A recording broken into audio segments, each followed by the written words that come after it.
Alright.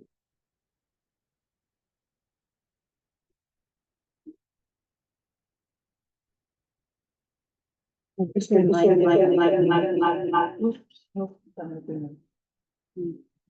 Check. I think we're okay. Okay, are you ready? Okay, good morning, everybody. Welcome to the June 25th, 2025 governance meeting. We're at Knoll Valley High School Library. I'm calling the meeting to order at 9:08 a.m. Thank you for your patience as we get started.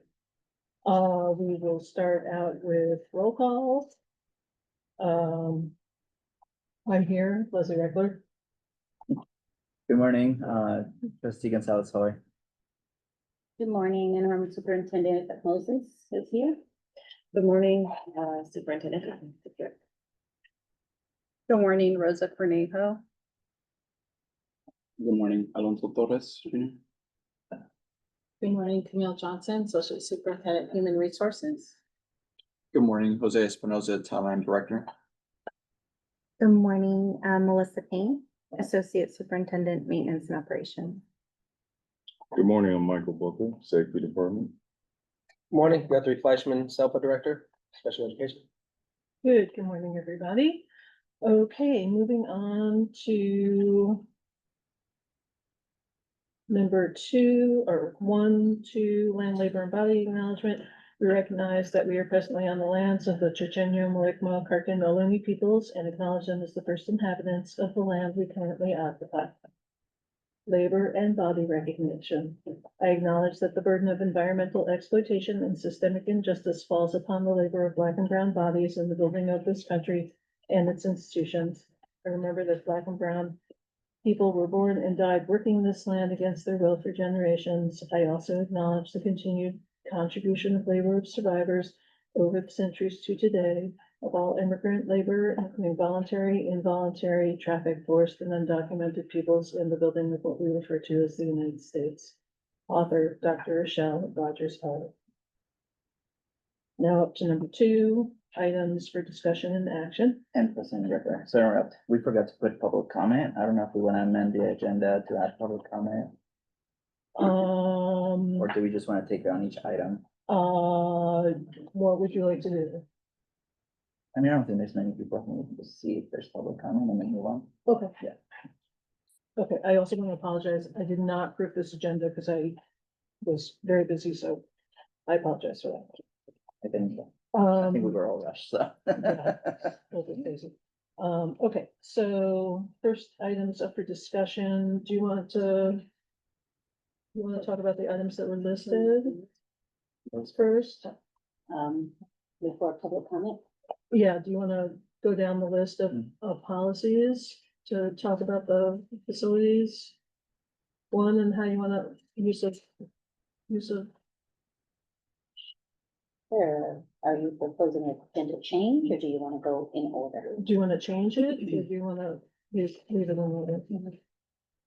Okay, I'd like to make an amendment to the agenda to move item 9 up to 1 in order to discuss the ordering of policies and address direction for one policy in particular that is on that list.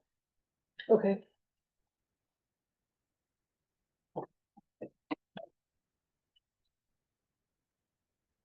Okay, so I think first on that is going to be the, well, first of all, just the sheer number, which we can go through, especially special ed policies, but do you want to go through the? Do you want to go through use of field by groups? Sure. Have just a short document to summarize what that is. Would you like me to start with that? Great, and we'll do public comment after the item. Good. Okay. Perfect. All right. I believe that's your item, sir, right? Yes, Okay. thank you.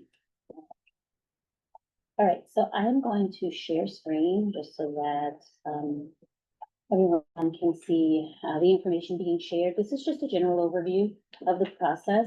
I did not attach this thing as it wasn't a separate agenda item, but can share it at your request. Recording in progress.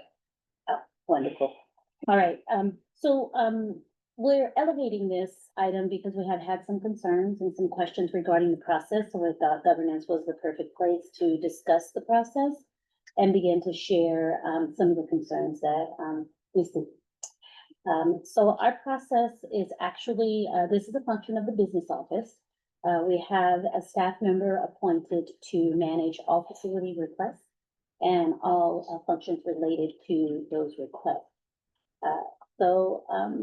First I want to share that the facilities use process is a part of our board policies. It's also, we have a comprehensive handbook that does also provide guidance and information regarding this process.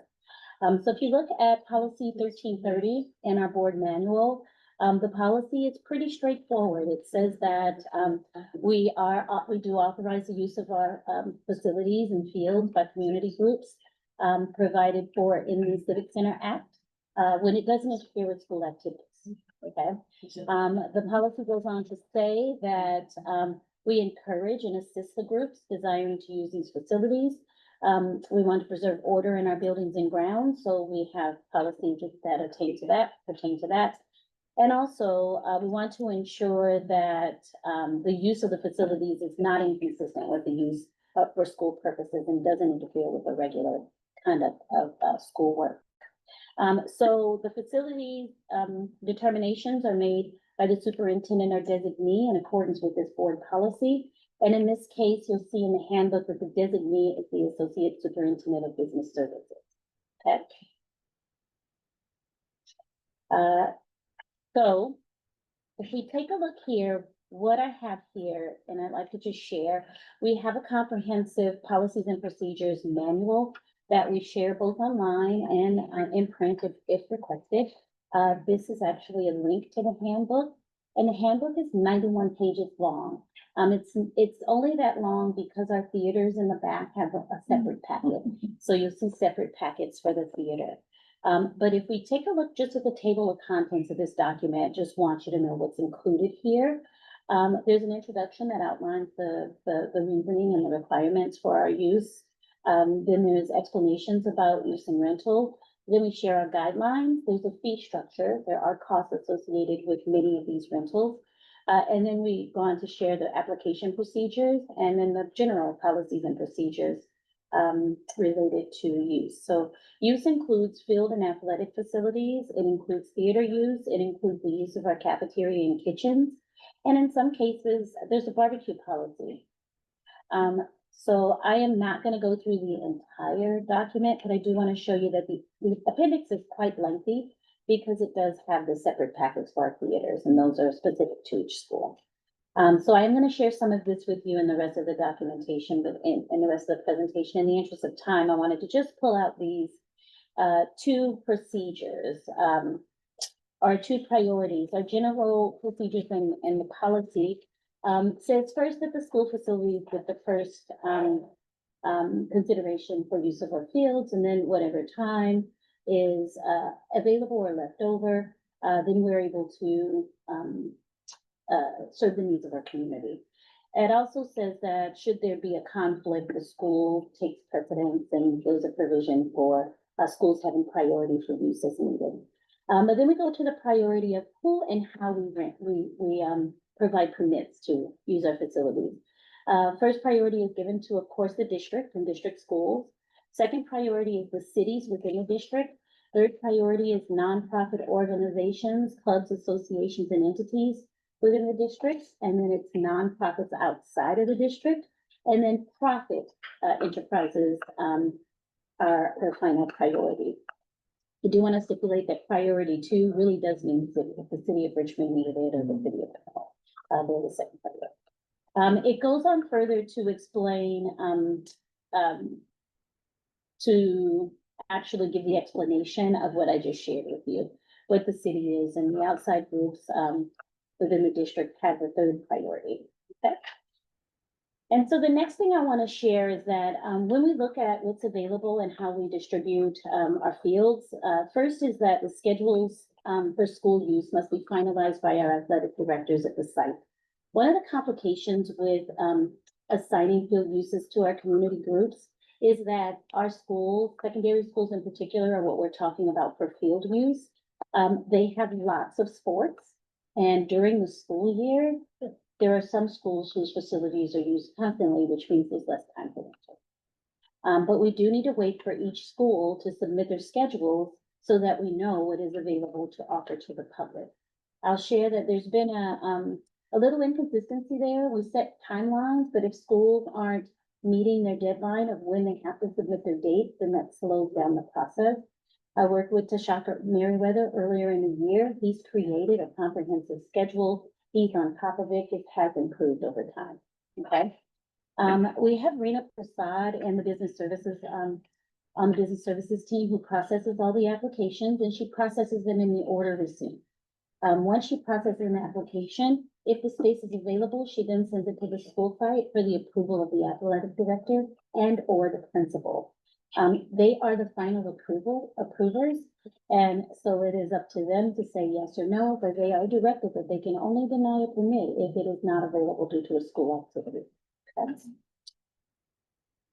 But I did notice some concerns when I did a review. I thought what would be most useful for us today is to look at a sampling of our secondary schools in a typical month. So I did put together the month of May for all of our secondary schools. And this is the actual calendar that shows the use outside of school, regular school, okay? So I'm gonna go through them very quickly and just highlight some of the things that I see. This first one is Helms Elementary School in May. And you'll see that the expanded learning program uses their facilities for quite a bit of time until 6:30. But you'll see on Sunday, Tuesday, Thursdays, and Fridays, they have field use. And its field use is for 2 soccer teams exclusively. The next school that I like to say is Richmond High School.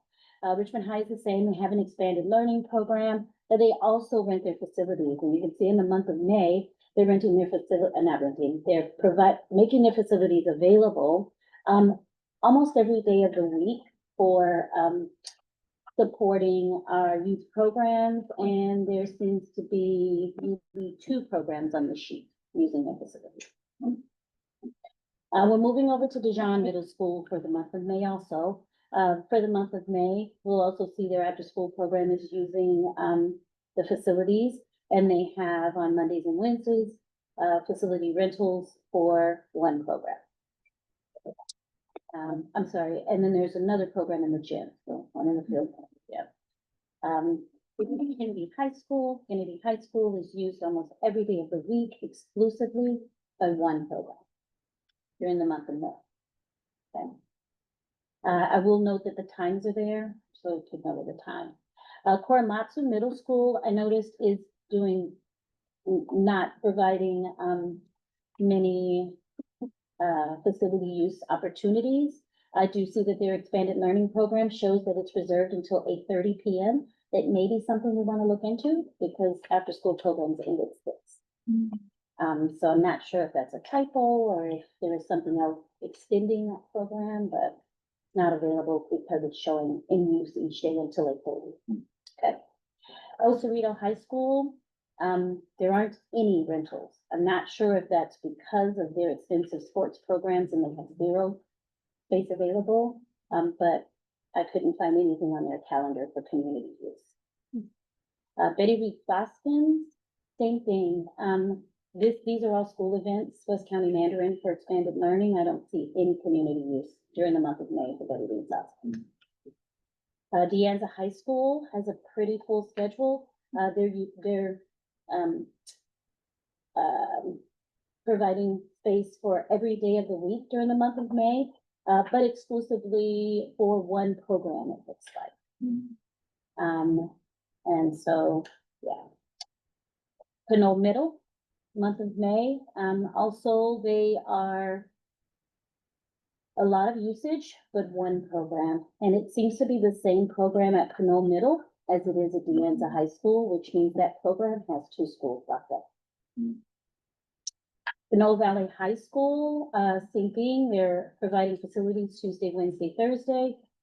Track team and softball seems to be where their usage is directed to. Hercules, not sure if this is no request, but Hercules does not have any facilities use on the Facilitron calendar for May. Same for Hercules Middle. And that concludes the review of the use. So I will share that in reviewing all of this information and reviewing our policies, I do find that our policies are sufficient, but as evidenced by the calendars that I just shared, they do seem to be giving exclusive use to specific programs. And so my concern is we aren't making it available to the whole community because we're allowing specific programs to use it every day, which means that that locks out other programs. That's the major concern I see. And so just wanted to share that information to kick off the conversation about where to go from here. So I'll turn it back to you. Okay, wow, that was great. Thank you. Mhm. Okay, do you want to do questions and then public comments? Sure. Okay, Hold on a second. yeah, sure. Thank you. Thank you for that presentation. Mhm. So when the sites have to turn in their schedules, what's that timeline? I'm not sure if Mr. Booker knows. I had this meeting back in October. Mm. I'm not quite sure what the timeline is, but I did understand from the conversation with Mr. Merriweather that league schedules are in fairly early, but practice schedules are not. That schools need to collaborate on how they share the use of fields, and that sometimes there's a delay in setting practice schedules. I'm not quite sure why. I don't know if Mr. Booker could elaborate. So at the beginning of the year, Mr. Merriweather, along with the athletic directors, developed a schedule for the whole year. So that includes winter, fall, and spring sports.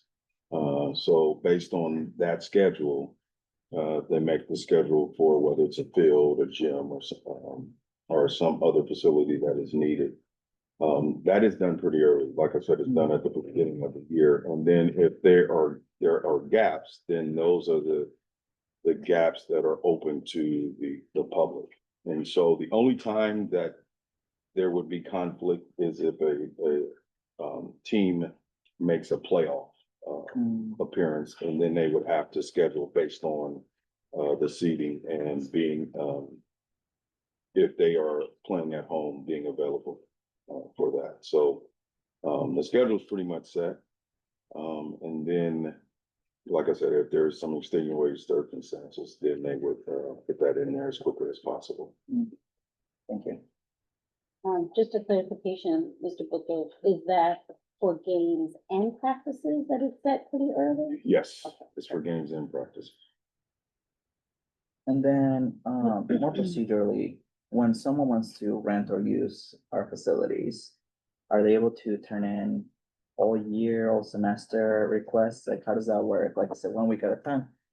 I mean, obviously, from what you're presenting, it seems like it's like a long time at once, right? Could you Yeah, explain that to me? yeah, I've reviewed some of the applications and I do see that some clubs, just list a multitude of dates at the same time, and that, yeah, in that way, they then are able to lock up and What's the longest they can request? Like all year? the policies don't speak to that. There's none. Don't speak to that. Got it. If, Okay. if I may, the handbook states that all permits expire at June 30th. Correct, but I think they were asking when you apply, if you apply in September, can you apply for dates in September, October, November? Yeah, just not past June 30th, yes. That makes sense. Okay, so what's the turnaround? Let's say that the program or outside organization puts in the request. What's the turnaround for approval? I have to defer that question to Rena. I think it depends on time of year and volume of application. I think she has a busy time where processing takes a little longer, but if it's a time where she's not receiving any requests, it could be as quick as 24 to 48 hours time. That makes sense. Okay. And then, my second to last question. Looking at the priority of school, city, group within WCCUSD and an outside group from WCCUSD. Mhm. How do we determine whether a group is within WCCUSD versus outside? Very good. So I don't have the document and I'm not very familiar with it, but there is a document, Mr. Torres might be able to help us. Where you have to specify the percentage of the children in your program or the youth in your program, live within our district boundaries. And I believe that the threshold is 50%, do you know? Yes. At least half of the students in the club need to be a part of our district in order for them to be considered within district boundaries. Got it, okay. Okay. And then what do they have to turn in to prove that? Is it just listed in the paperwork or do they have to provide? That is a great question. I don't think that we go through a scrutinizing process. I think that, I'll have to check with Brina whether rosters are submitted. Mhm. But I know that there's at least a document that they have to attest that this is true. And sign that they're saying the truth? Okay. Yeah.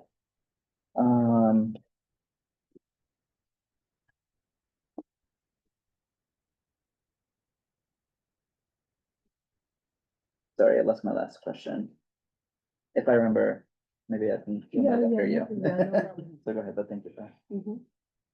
Okay, so you asked a number of things that I was also curious about.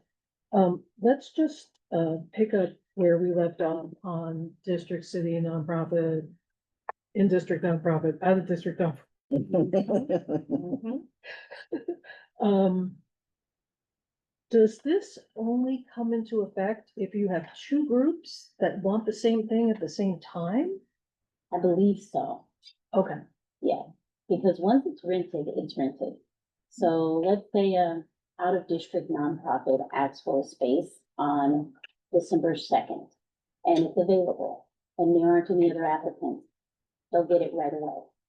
But if 4 groups ask for it on December 2nd, then we'll implement the priority order okay, and give it to the applicant who's prioritized and the applicant who's first. So based upon time of submittal and your position. So if you have 3 who are first priority, you would take the one who submitted the application first. okay. And then do groups know when it is time to submit?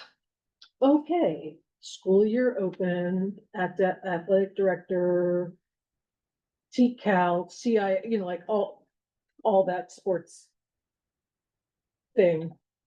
They conferred, they set the schedules, and then does an announcement go out that's like, okay, we're set, or is it just softly known, or is it, just by habit, we've tried at this time last year? How do people know that it's time? Very good question. So during one of my meetings with Rena and a few of our community-based organization youth groups, what I found, and that's why I understand that we're looking for things at the beginning of the year, but I did find an occasion where there were some dates in the spring that weren't released at the beginning of the year. So I'll need to check with Rena to find out why. I'm not sure if it's that, schedule was incomplete, but I did find that to be the case at a couple of our fields, that there were dates released after. And there was a concern that it wasn't announced when they'd be released. So that's something that I've been discussing with Raina that we're trying to shore up.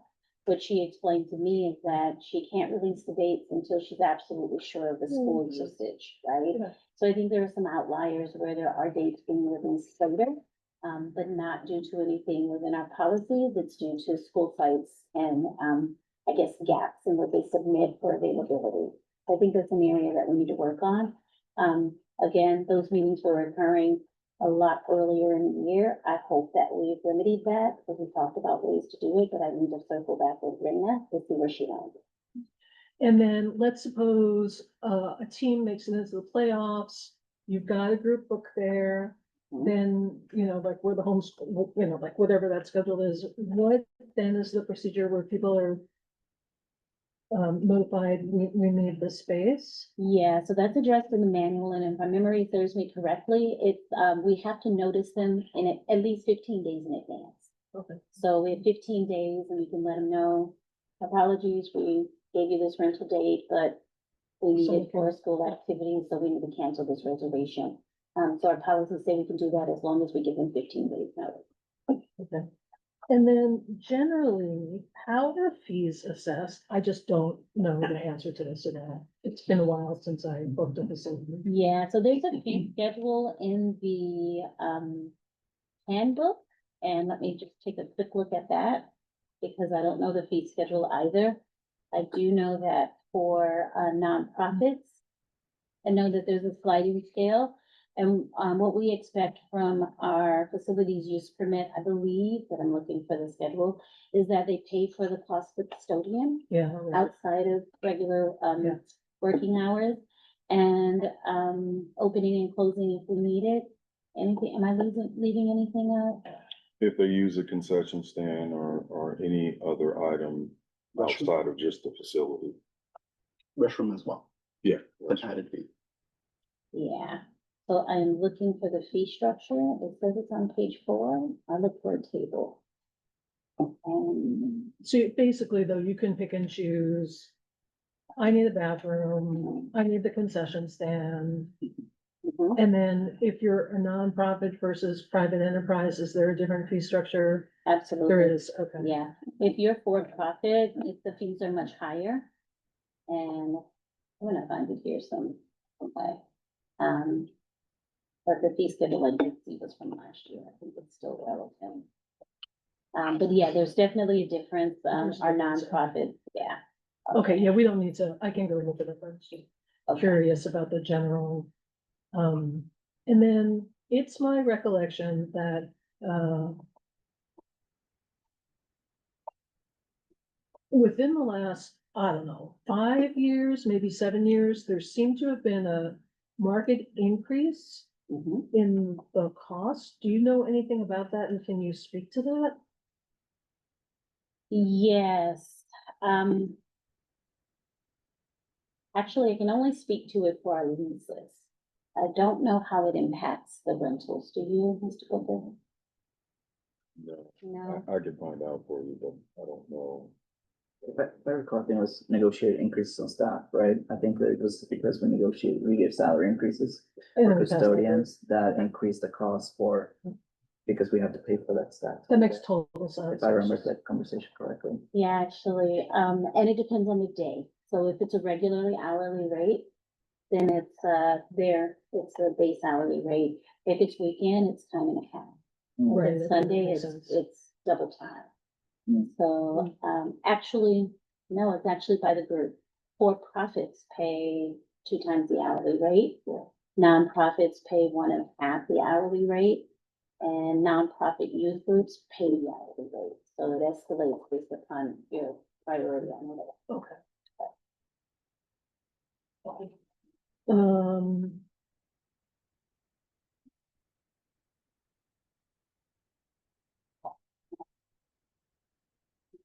I can give you an example of the field facilities use. It looks like, for nonprofit youth groups, $15 an hour is the rate.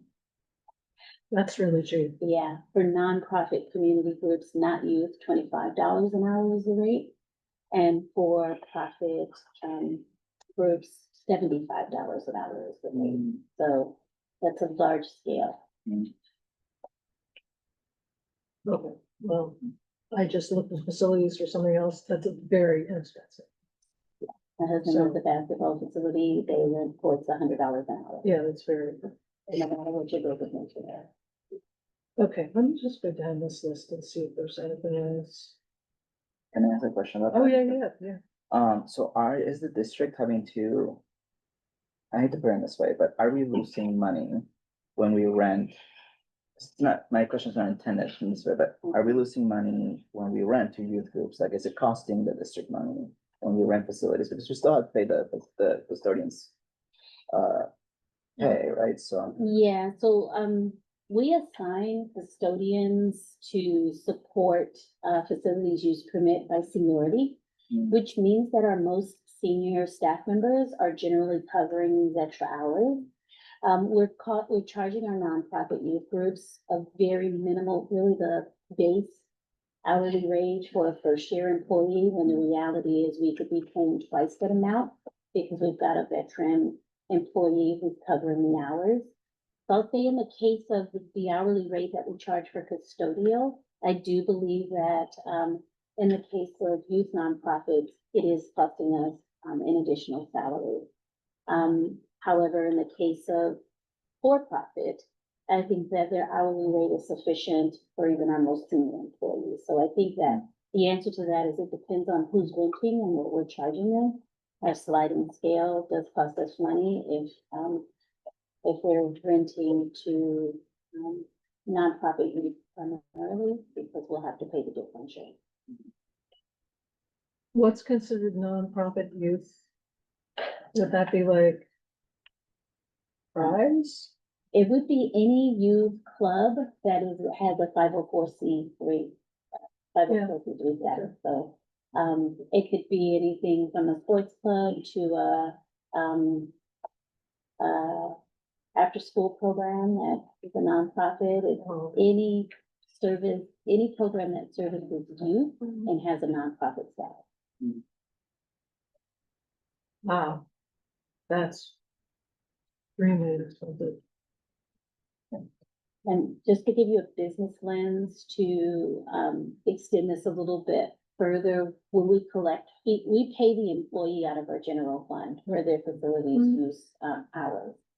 When we collect fees, it goes into a separate account that we then replenish. And, we haven't done a study to see the difference, but we could try and gather that data for you. But I'm absolutely sure, looking at the numbers, that what we collect on facility use is not equivalent to what we pay out for paying our staff for facilities use. Okay, so what is the community concern as we understand it? As I understand it from meeting with several community-based organizations, the concern is, just as I stated, that there are some clubs that get a lot of use at specific schools because their permits are approved for many days at a time, and that there are other clubs who would like to be considered to use the space. However, it's already reserved due to the approval of a prior permit. So I think the concern is related to the questions that you can ask for one date, or you could ask for 50 dates at one time. And there seems to be a disconnect there, because it's not a system where, that's forgiving. If you get all your dates granted in September, to Mr. Booker's point, and you have them until June 30th, to Mr. Torres's point, then there isn't an opportunity for anybody else to use that space. I think we need to look at our structure. I know from being involved in sports that other school districts do a lottery.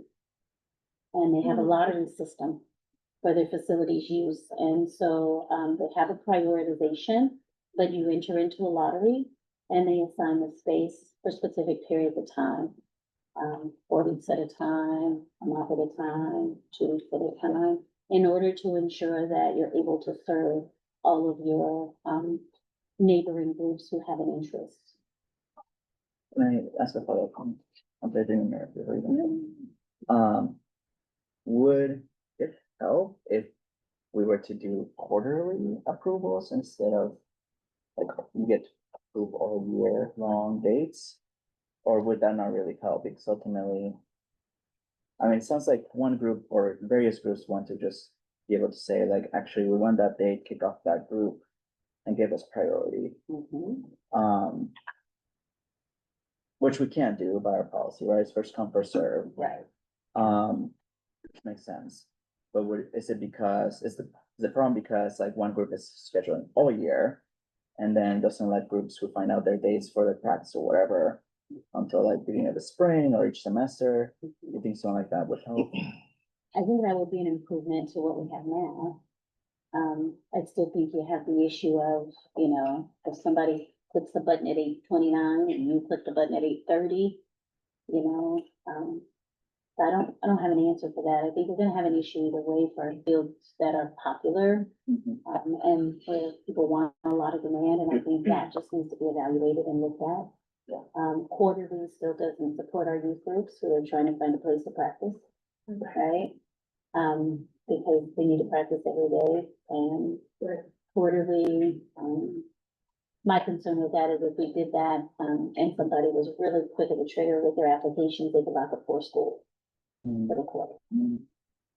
But I think it probably needs to go a little bit beyond that to, and I don't know what the answer is, but there's a lot to consider.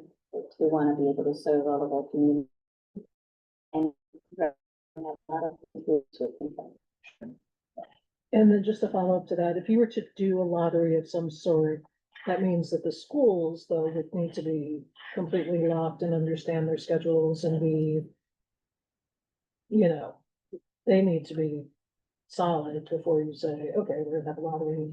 Yeah, and I think there's some work to be done there as well, because, I think that the approval process for sites should occur when they submit their dates. And that we shouldn't have to circle back. You've already told us it's available. Why do we have to circle back for approval? For the final stamp of approval. Oh, I see. And so I think there's an issue there because there are also, some schools have histories with these clubs. And there are other ways, other reasons why you can deny a permit.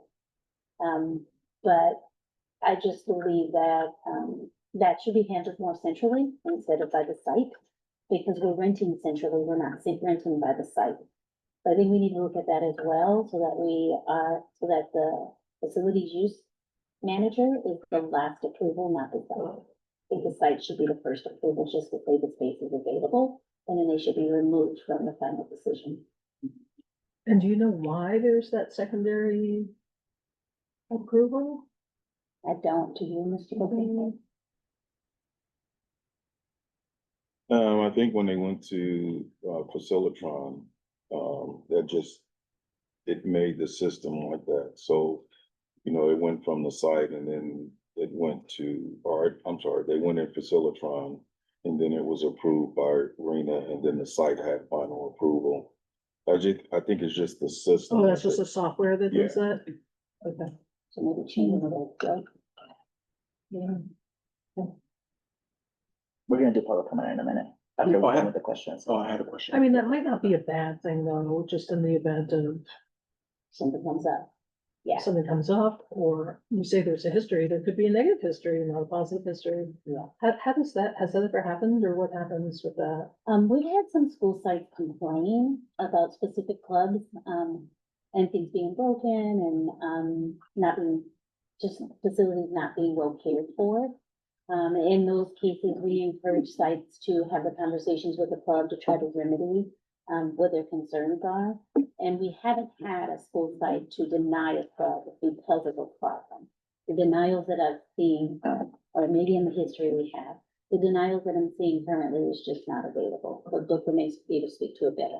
We have denied, clubs before, and primarily because there was a safety issue, that they couldn't address, or, they left the facility in disarray. And in that case, they do give them, an opportunity, but they have to show in some cases a real safety plan. Have to maybe hire a security company, or show that they're gonna have somebody.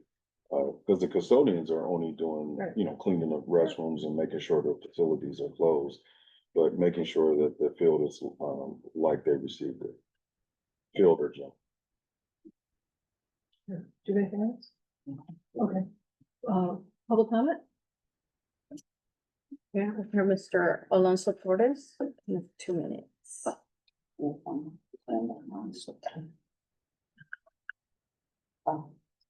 We don't really have like a timer in this. Okay. Just don't talk for 50 Yeah, minutes, don't but, talk for 50 minutes. Well, I'm taking leeway.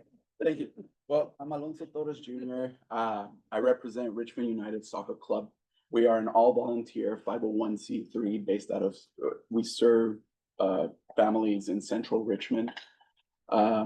We have for decades used Kennedy High School as one of our practice fields and game fields, but recently in the last year and a half and after COVID, we have not had access to Kennedy High School. It has been given to a club from Alameda County, which I will tell you has 33% of their families West Contra Costa Unified School District, and this is verified by a public records request that was given or that we acquired from the city of Berkeley where the club provided their numbers. So they have less than 50%. Also, our previous permits have been denied. So I'm interested in a grandfathered type of rule because our previous permits have been denied, and within hours, this other club from Alameda County has been approved for a field, the newest football soccer field in central Richmond. So all the other high schools and all the other facilities, as you saw from Dr. Moses, have to be relatively shared. But this one, that's the newest one that was renovated with taxpayer money, has to be exclusively for a club that's outside of our organization that provides only 30 services to only 33% of West Contra Costa Unified School District families. That took a little bit of my 2 minutes right there. Yeah, I don't know what else to say. For a year and a half, we have been coming to school board meetings explaining this.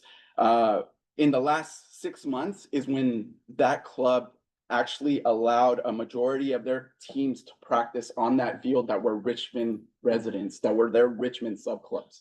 The year prior to that, it was majority that club's teams that were there from Berkeley. We are here for the success of the students in our community, just as you are. We have been around for 30 years. We're an all volunteer organization and we will be around for longer, but we need your help.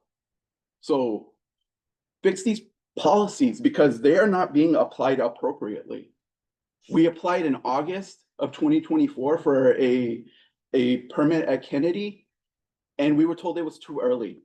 We know now that June 30th permits expired. We were told that it was too early, and then it was given to ABSC. Another instance, within hours, our permit was denied, and then it was given to this other club. Hours. That's within the same day. We have proof of all this. We have all this data. I'm a graduate student. I'm sorry for hampering here, but we have all this data. We have more data too. Please provide services to the students you are serving. Thank you. Thank you. And I think there's a public comment online. The hand went down. Oh, nice to see you too. Oh, oh, no, there's two. Okay. Ms. Vieira Allen, please unmute yourself.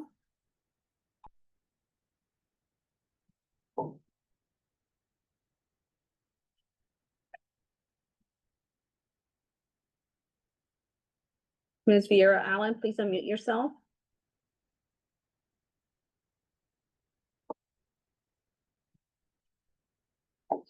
We'll move on to the next one. Ms. Samantha Torres, please unmute yourself. Hi, can you hear me okay? Yes.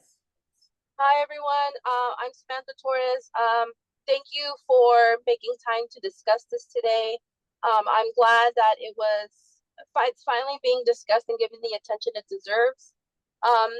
More than anything, I think Alonso spoke a lot about the concerns that I was going to express. So more than anything, I would just want to express that all of these conversations are fine and dandy, but if they're not being executed by the boots on the ground, by the people who are actually hired to implement these policies, if they're not someone's not enforcing these, then this is all for naught and this is all a waste. We are seeing, and you should talk to the folks who are involved in all of these processes, but we are seeing that there are inexplicable reasons why policies are not being abided by.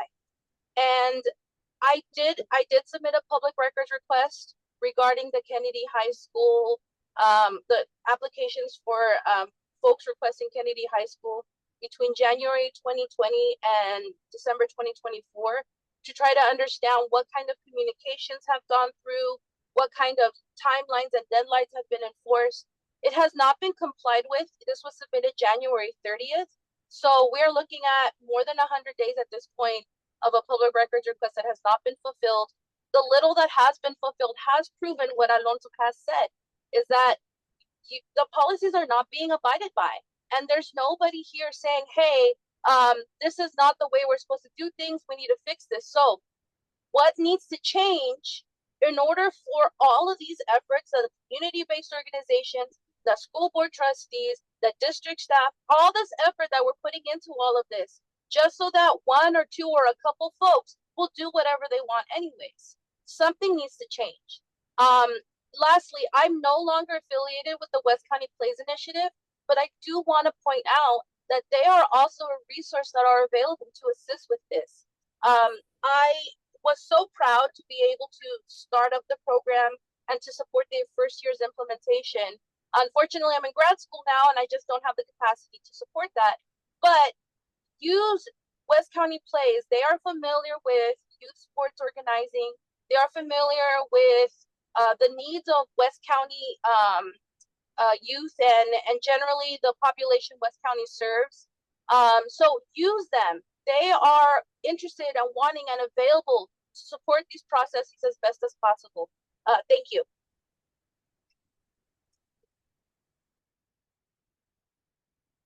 We have one more.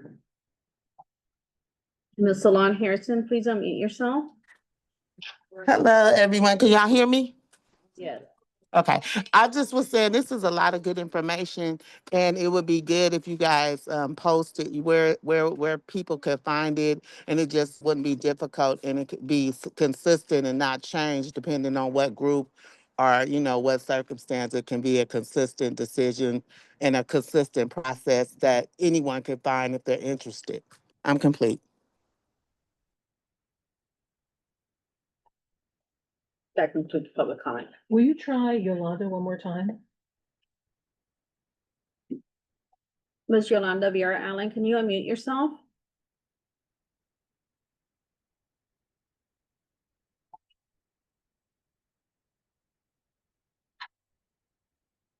Ms. Vera Allen, can you unmute yourself?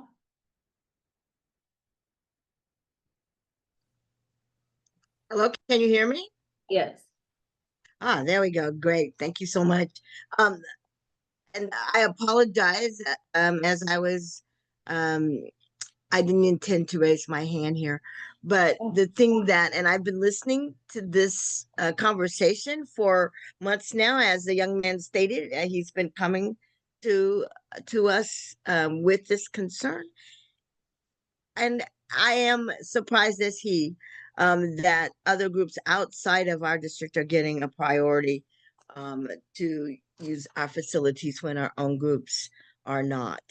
And I'm not an isolationist, and certainly want to be a good community partner to our neighboring cities, but certainly our children are our priority and should always be considered first.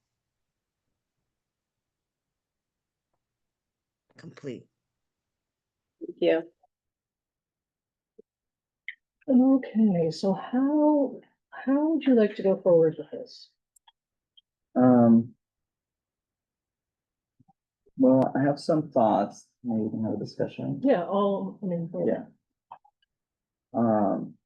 And I appreciated everything, Dr. Moses and Mr. Booker said. Thank you so much, Mr. Torres and Ms. Torres, for attending and your comments. And of course, Ms. Harris and Ms. Vera Allen as well. So I do want to address the issue about when things get turned in. I mean, I think that maybe that's a huge discrepancy, right? Let's just take the example that is being stated, right? Like the Berkeley Federation of Soccer, I totally butcher their name. Let's just assume that's their name. Turns in their application before Richmond Soccer League, then unfortunately we have to give it to them because it's first come, first serve.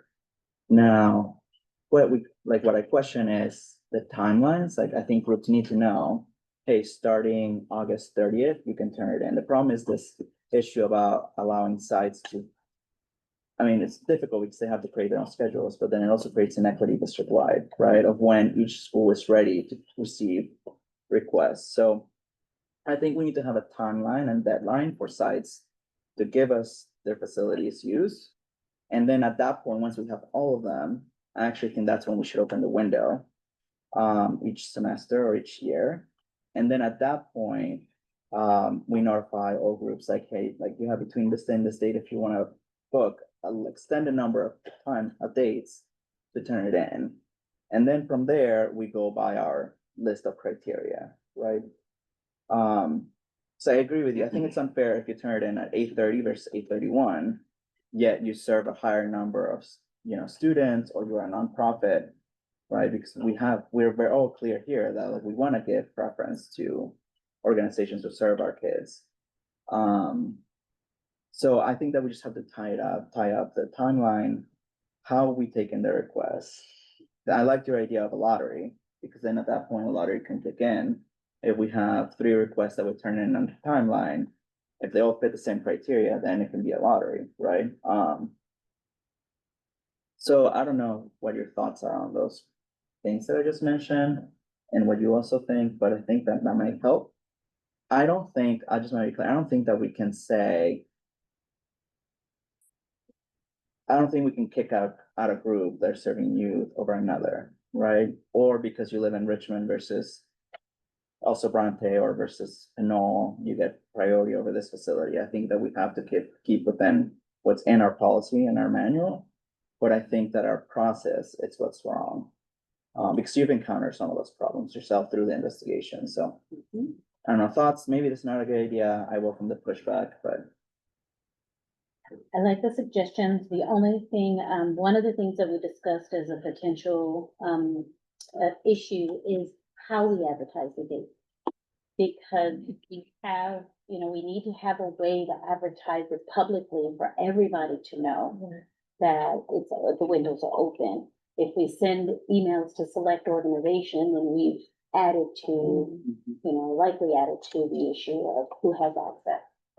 So, we did not, I suppose we could use our own internal Instagram, Facebook, web pages to publicize when our windows are gonna open. But I would suggest that if we do it in that way, that we definitely implement the lottery, because you're inviting lots of applications to come in within a period of time. And so first come, first serve seems unfair if that's what we're doing. So I just think that we need to discuss a model for making that process ethical.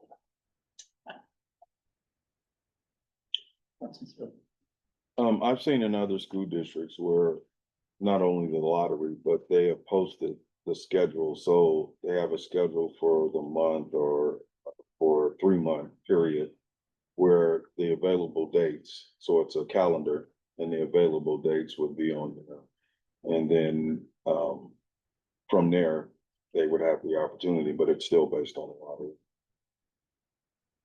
I mean, if you wanted to publicize it, because technically when you go to Facilitron, it tells you the date is available or not.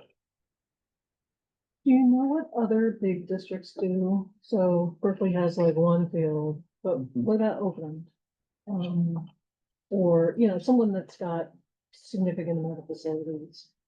Yeah, I don't have a lot of experience with Oakland. I could do some checking. The facilities that I do know a little bit about are San Ramon and Dublin, and they definitely implemented a lottery process. And I only know that personally, not because I've done any professional research. And I believe San Francisco still uses a lottery system. San Francisco has a lot. And it was in that way. There was a calendar. You could see if your dates were available. You could apply for those dates, and then you were entered into the lottery. The lottery did have some kind of sliding scale. I have to look back. It's been a few years. But they also had priorities, and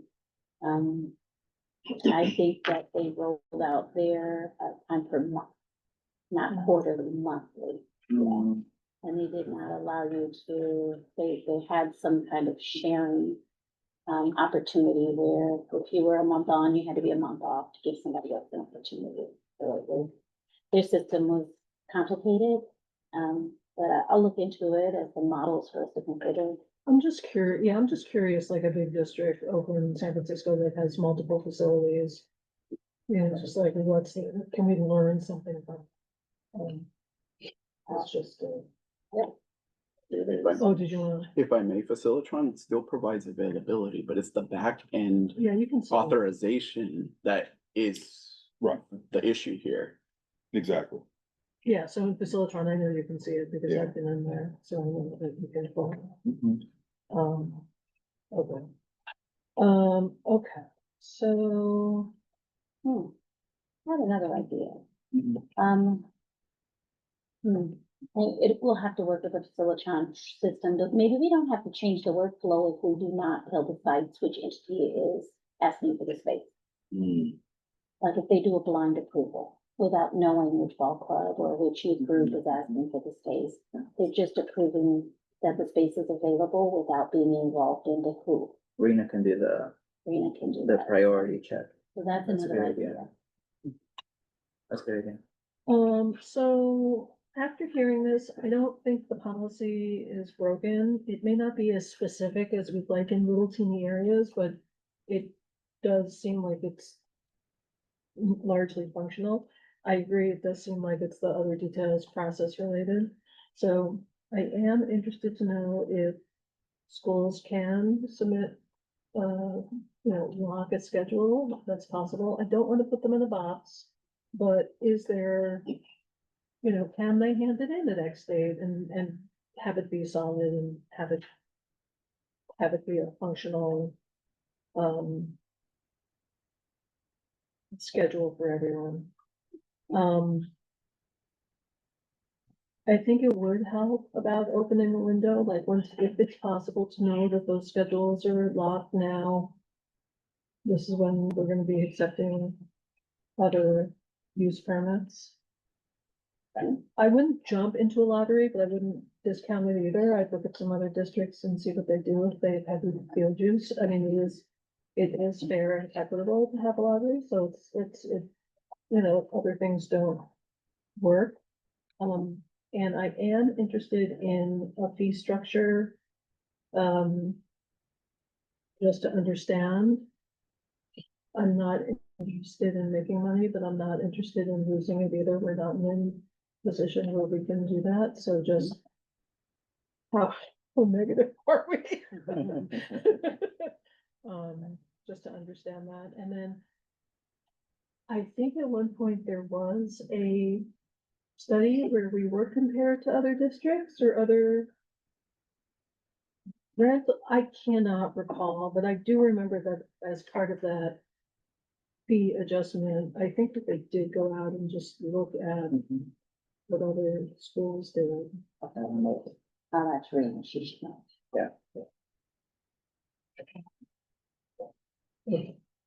All right, anything else on this? So I think what I'm hearing us agree is exploring a window Yeah. with a notification to either community or groups. Potentially a lottery, but we'll look at what other districts are doing.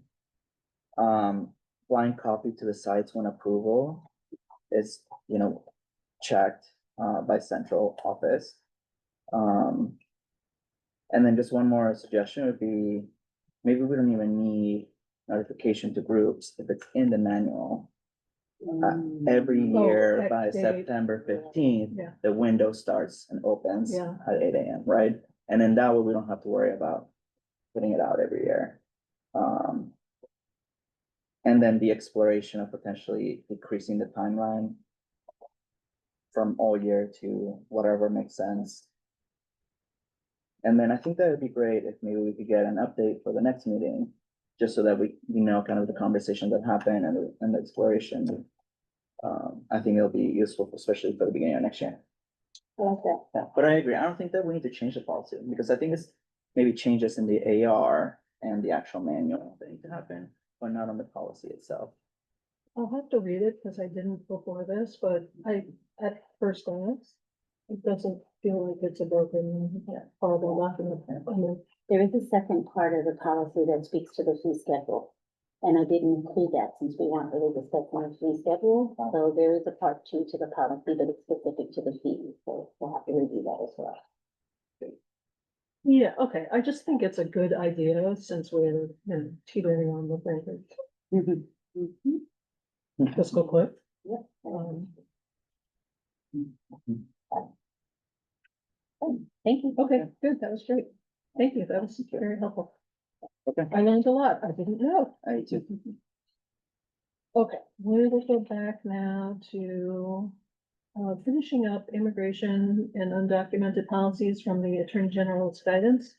I believe we had two left to look at, which was 6116 classroom interruptions and 1250 visit policy. The Attorney General recommended some strengthening around those to give some more guidance and structure as to who can come into the building and who can go to classrooms, when and how. I included CSBA and a couple of sample policies. I believe the policies that the WCCUSD has on the books are quite old. And both of these were recently updated by CSBA, and I thought it'd be good to take a look at them. We can start with 6116, which is classroom interruptions. Okay, so, oh, all right, so did I work on this? Okay,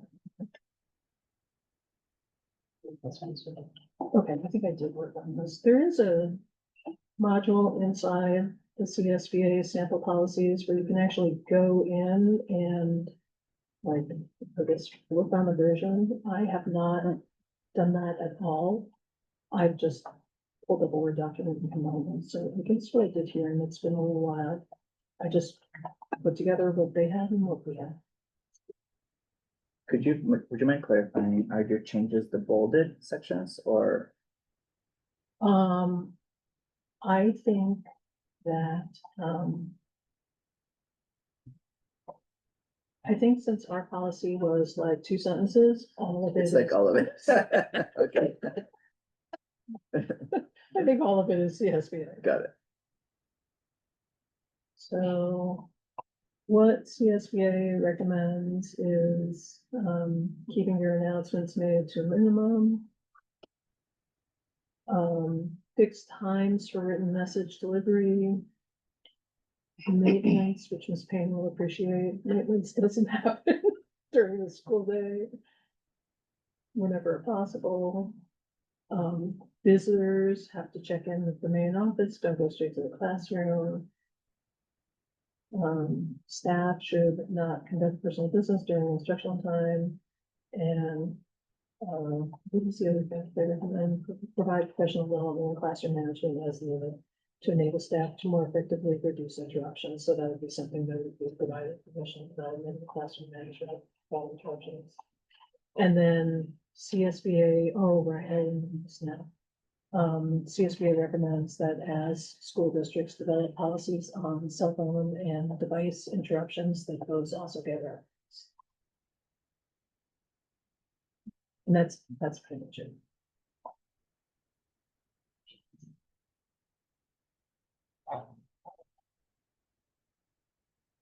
Would there be issues with expanding our classroom interruption policy? One thing that's coming up for me is number 4. We have in the teacher's contract where they get 48 hours, it's 48 or 24? I think it's 24. 24 hours notice. So the language here, it says, whenever possible, they should make appointments in advance. I think that, there needs to be we may need a little bit more language there in order to honor the teacher's contract. And I did put that in an email to you, that I thought that that would be a correction that was needed. Mhm. So it should really state, inform school visitors that they should make appointments in advance And unless there's And of an course, urgent request, which can be addressed with the principal or something who can write. So I'm Yeah. assuming there's obviously situations where a parent has to maybe come in, but then they should be informed. And I don't know how the UTR contract fits in that situation, but yeah, it could say something like, check in with site administration and, visits, you could make it loose, saying something like pursuant to collective bargaining agreement, which allows changes in the contract, but then every time the contract changes, you don't have to come back and mess with the policy, so it gives it more. Mhm. more- Yeah. Writing document, which is,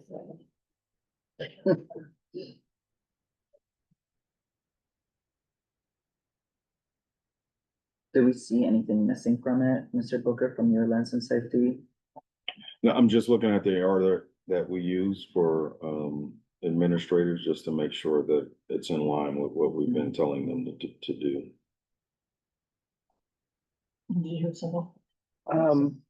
I don't know if it needs specific language, but there are a lot of times where teachers will give a parent blanket permission, come by my class anytime, right? And so, do we need to add a note about, the contract is this, and teachers often or have the authority to, they still need to go through the office, they still gotta check in all of those things. But oftentimes they'll come without that 24-hour notice because they've been given that blanket permission by teachers. That's true. I mean, I remember when I was a teacher, I used to let my parents come anytime between 9 and 12. They show up at any time, right? So that makes sense. Still has to go through the principal. Or Right. specified, or differently specified or something like that. Right. Or I think referencing just the general language, it's Article 10, Section 17, I think. No teacher shall be required to accept a volunteer worker or observer in his or her classroom. However, parents of students enrolled in the class may make routine visits to the child's class, provided the teacher has been notified 24 hours prior to the visit. I think that ensuring so if a teacher and a parent have made an agreement outside of that, I don't think that needs to be captured in policy. I think that following this policy covers all those bases. and what policy is that? This is UTR contract, Article 10, Section 17. I don't believe that is in the policies. And so Right. the question would be, do we want to add a contractual language to it? I wouldn't do the language, but I would, You just say pursuant to collective bargaining agreement. yes. Mhm. Which is broad enough that references that document, but once again, if that article changes and it's very specific in the We need policy, to go then back and really, change policy. we have to come back and they're like, okay, that doesn't apply anymore. So you could give some wiggle in there. Mhm. That makes sense. And you can any changes on it. I know that the catalyst for really having this conversation is really more of what's happening federally. Yes. So do we have to specifically mention something around, and even maybe state, but really federal visitors have to follow our procedure, like? do we Well, have it's to- stated in the immigration policy. Oh, that's right. And so, yeah, all that's covered in the immigration policy, so, they do have to check in at the front office, they do have to talk to the administrator.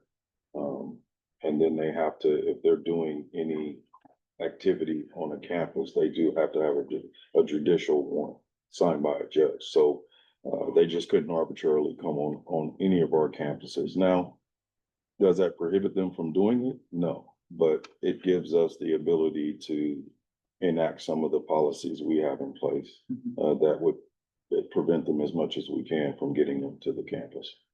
So should we put a reference about federal employees should look at, or should reference policy number or whatever?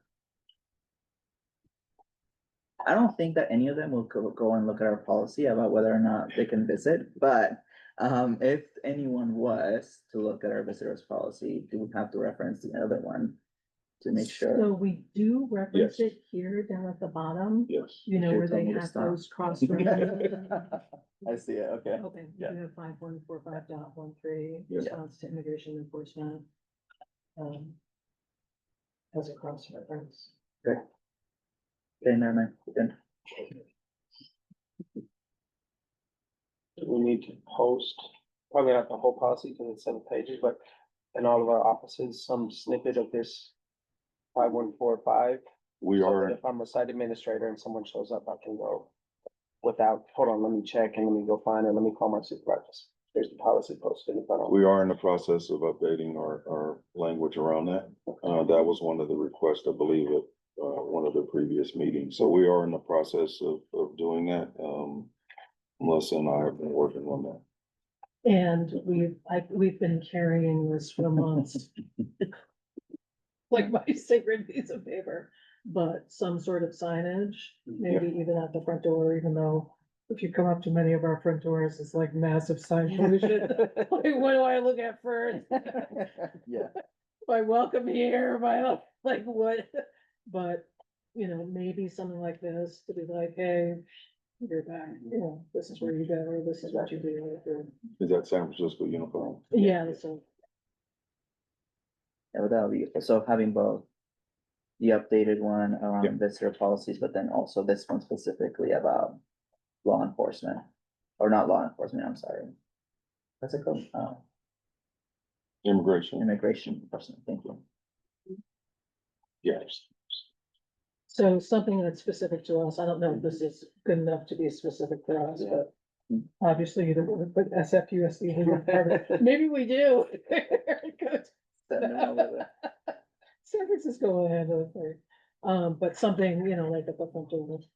Mhm, mhm. Okay, so we're gonna do some updates on 0.4.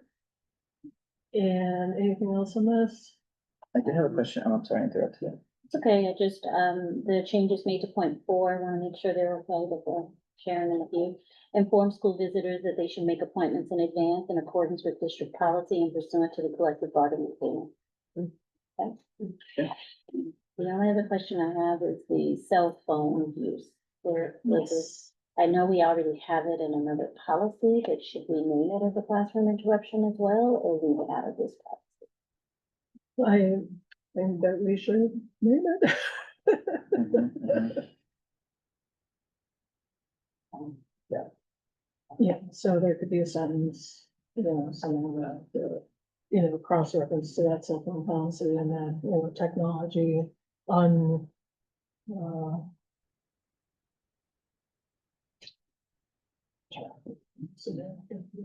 Use of personal technology. yeah, or, you know, technology not, relevant to classroom teaching and learning. I don't know what was it. Let's say the internet goes down, somebody whips out their phone to, you know, like whatever. But, you know, some sort of in alignment with whatever that policy is. Okay, sounds good, I just. Come back to it, I believe it's. Yeah, exactly, with some sort of. Okay, good. And I did have a question about number 2. Is that feasible for sites, establish a fixed time for delivery of written messages to student and staff except for cases of emergency? So I know that, you know, teachers get messages anytime during the day. So is it feasible for us to make that restriction? And how many messages come written today? Right, right. You know what I was really thinking when I read this, I was really thinking of like morning announcements, Mm, where I set time every day. Schools are probably doing that already, but. Or it could be like a message from a parent. Maybe that's what's really specific to calling out, but I don't know if it'd be. So I picked up a practice as a vice principal that I used for my entire time as a principal, and that was my weekly message went out every single Sunday at 6 p.m. You could set your clock by it. People really appreciated it. And we've held very, very tightly to we're not sending emails out to parents outside of that.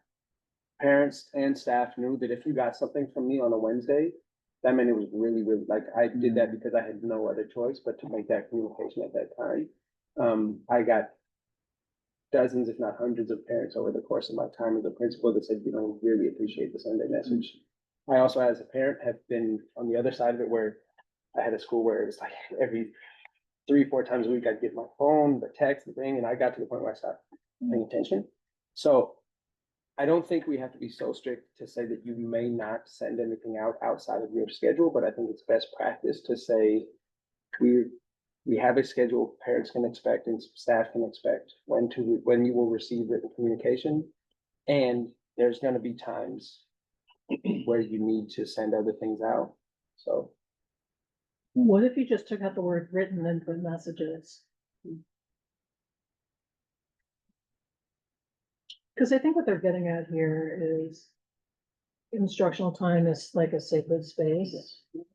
And we have heard complaints from sites, so like, gosh, like, there's announcements all the time, it's really disruptive, right? But to try, yeah, I mean, I think they're just trying to, protect. Yeah. So we could just say messages. I mean, I'm fine with it, can we make it happen by August? Or we set this new standard of sites? I think it depends on what you deem emergency. Most sites already have this agreement, and that's my time, sacred time, and we do the morning announcements at 8:45, and after 8:50, there won't be any interruptions and emergency. But, some teachers will say, well, giving him his backpack is not an emergency, that's the way it is. So, and this is largely in the hands of the site leaders to take the temperature of what's happening at those sites and ensure that instructional time is covered. I think this language is fine because it does give sites the latitude to deem what's an emergency. I mean, we could add, except in case of emergency and at the discretion of the site administrator. I mean, we do trust the site administrators will make the right judgment call, right, on that, and it makes it clear to everybody else on staff. Only I, or me as the site principal, or vice principal is allowed to do that. That just for consideration. And then removing written messages. So just.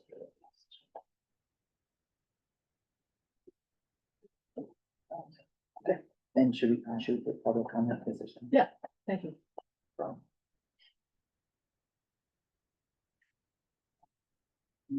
We don't have a vote. No problem. Okay.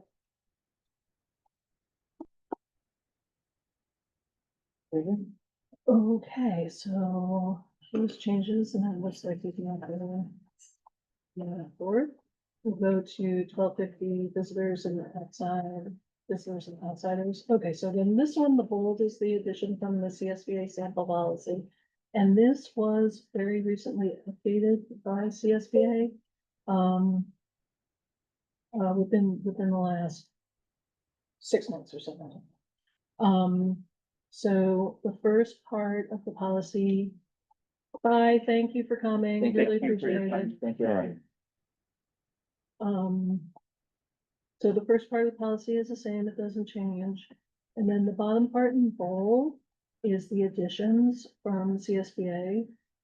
And our last update, I didn't have it, it's very old. So these new updates, one is, guidance on, sex offenders. If there is, shall request written permission from the principal before entering school campus or grounds in accordance with board policy and administrative regulation 3515.5. I didn't even check that, hopefully we have that. Principal reports to the superintendent or designee anytime such a request is received and notifies the superintendent or designee if permission is granted as necessary. The principal shall consult with local law enforcement authorities before allowing the presence of such person at school-related activity. The principal shall indicate on the written permission the dates and times for which permission has been granted. And then pursuant to the ed codes, parents, guardians, including those who are required to register as sex offenders, have a prescribed right to be involved in the education of their children. Thus, the district must adopt measures that are effective in maintaining a safe school environment while avoiding the violation of the statutory rights of such parents. So that is the recommendation from CSB. Questions or comments on that revision? I do have a comment. It says here in the paragraph where it talks about indicating written permission. When the permission has been granted, and it refers to Penal Code 626.81. But it doesn't talk about the notification that is required under 626.81. Specifically, I think it's subsection, .01, where you have to notify the parents within a 14-day period. Parents of all the kids that are in the school, a 14-day period where you're gonna have this person on the campus. So it doesn't say that in here. It refers to the section, but it doesn't specifically say that.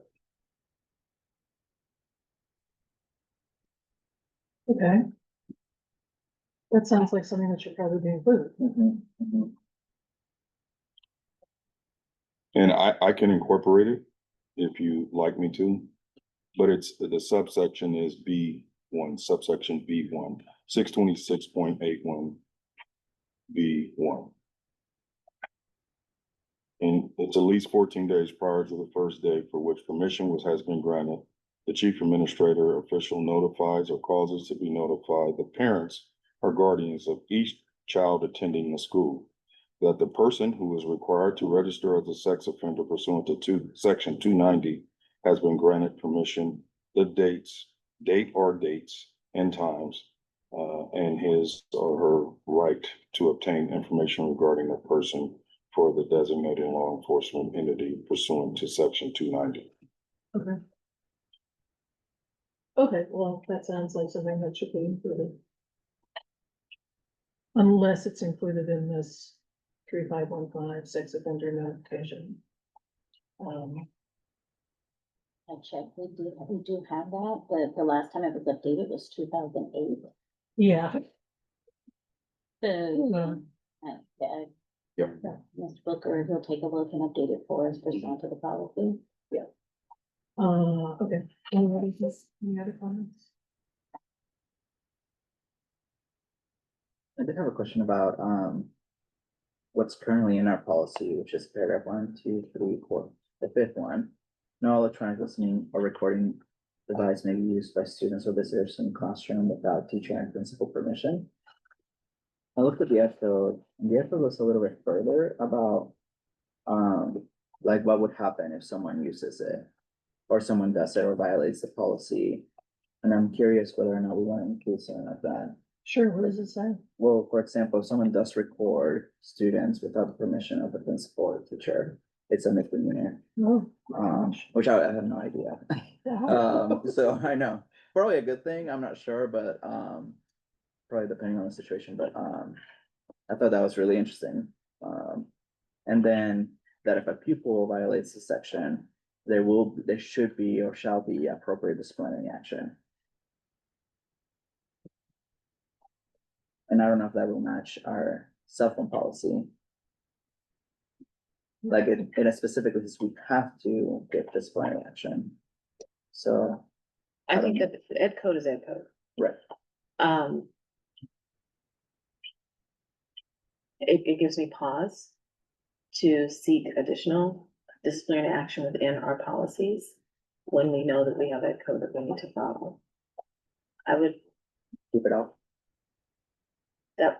That's my initial reaction, but we can talk more about it. I think it should be our discussion, right? Because it could be very situational. It is Right, our to your discussion. point, right? Like if the internet goes out, to the example earlier, and someone needs to use their phone, all of a sudden they have to be disciplined according to ECHO, right? I mean, maybe that's why it was left out, right? Because it might wanna. It just gave me pause. Yeah. But I'm curious what the group. This is day 4 for me. I don't know what the flavor of this team is, but.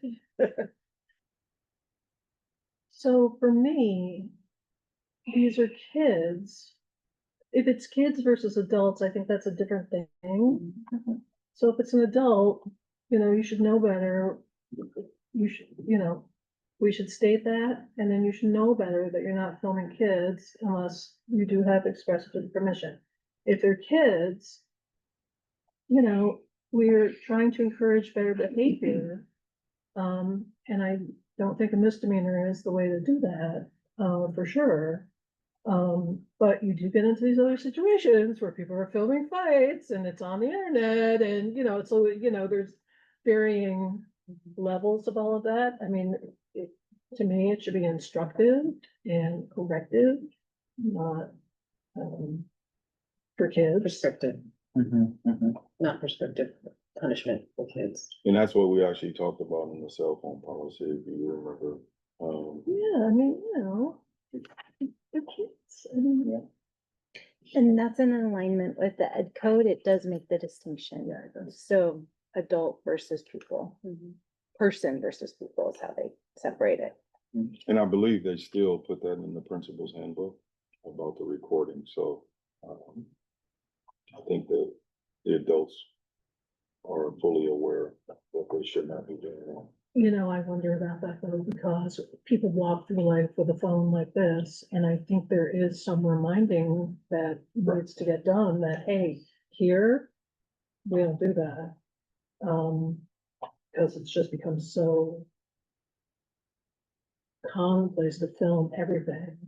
So I do think there does need to be a reminder, but again, I think it's different for kids versus adults.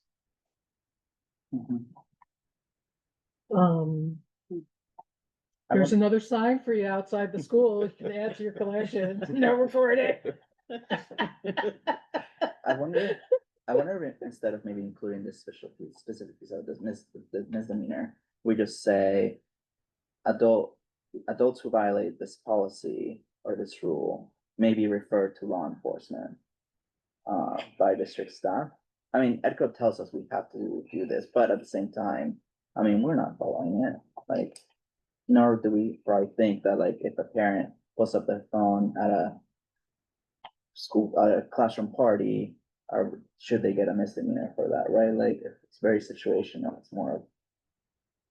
Yeah, I think anytime you use when you use things like misdemeanors or penal codes, it becomes punitive. And I think it's more about information and education and making sure, and then from that point, it should be progressive on how a district handles it. I don't think putting something in writing and saying that based on this penal code, it's a misdemeanor. I think that it sends a negative connotation when you start doing that. I look at some of the signage that we have throughout the district. And one of the things that I've said is that, this predates Ms. Payne, is that you shouldn't have that on the side. Especially when you're talking about penal codes, because the penal code is updated almost yearly. And so, you can educate folks in a different way, sending them to or sending information out to them so they understand. I mean, it's just like immigration, the immigration policy.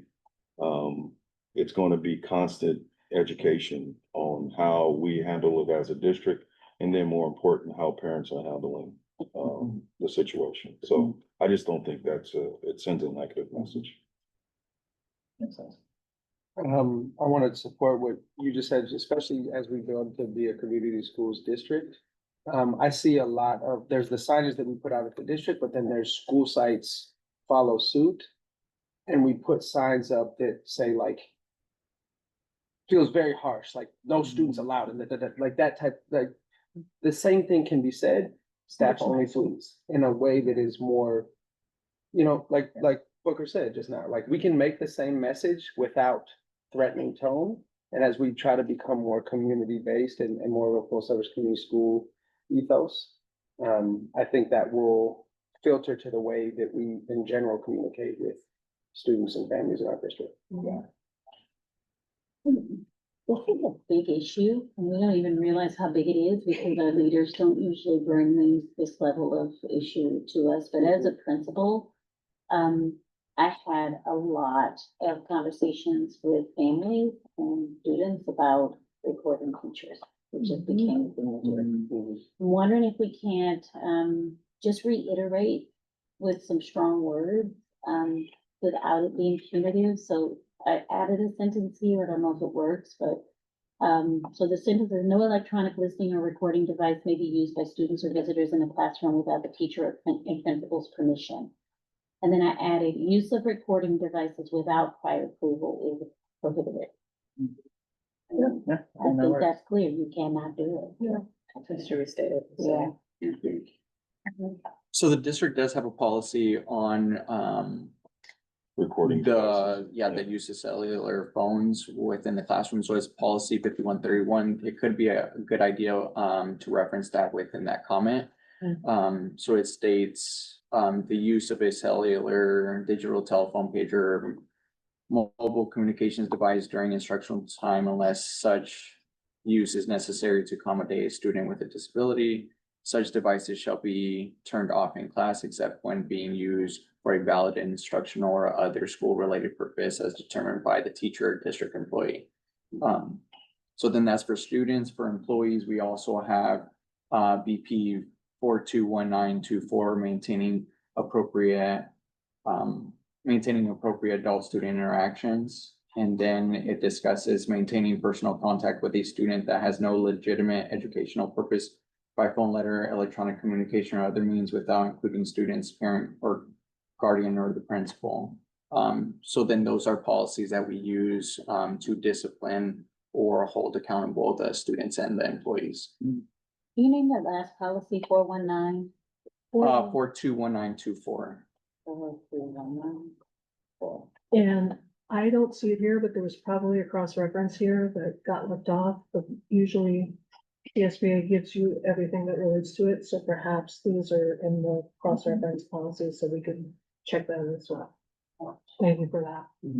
And we should probably review 5141 Yeah, we should. when we discuss our cell phone policy though, make sure it's aligned. It's on the agenda. It is that one specifically? Okay. Great. And then that policy was 5131. Yeah. Conduct. Oh, 5141. Okay, yeah, that one's at top. Okay. Okay, anything else on this? And I think with these two, I think that brings all the immigration Mhm. policies, we've discussed them all and acted on everything that was in that manual, so. Yeah, Yay, us. and I think with those changes, so. I'm sorry, forgive me for No, you're fine. interrupting you, but we did add a section, and I don't know if you guys talked about it, I wasn't at the last governance meeting, so we did, Dr. Moses, were you guys able to talk about? I'm sorry, I'm going to the policy. I attached it. Oh, okay. Okay, so we could, the last meeting, I do know it was on the agenda, but Mr. Booker had added language based upon the input at the first meeting. I believe we reviewed it, but I did attach it here for us to look at again, just to ensure. So if you take a look at policy 5145.13, it's also attached to the item. I believe there was a minor correction at the or a minor addition at the bottom of this policy based upon your feedback. So maybe we should take a look at that. It's highlighted. It's highlighted on page 7. Oh, that's good.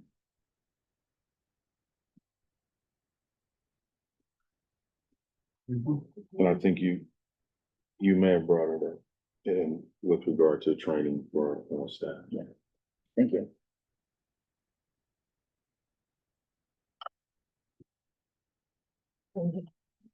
Did you see it? Yes. Okay, okay.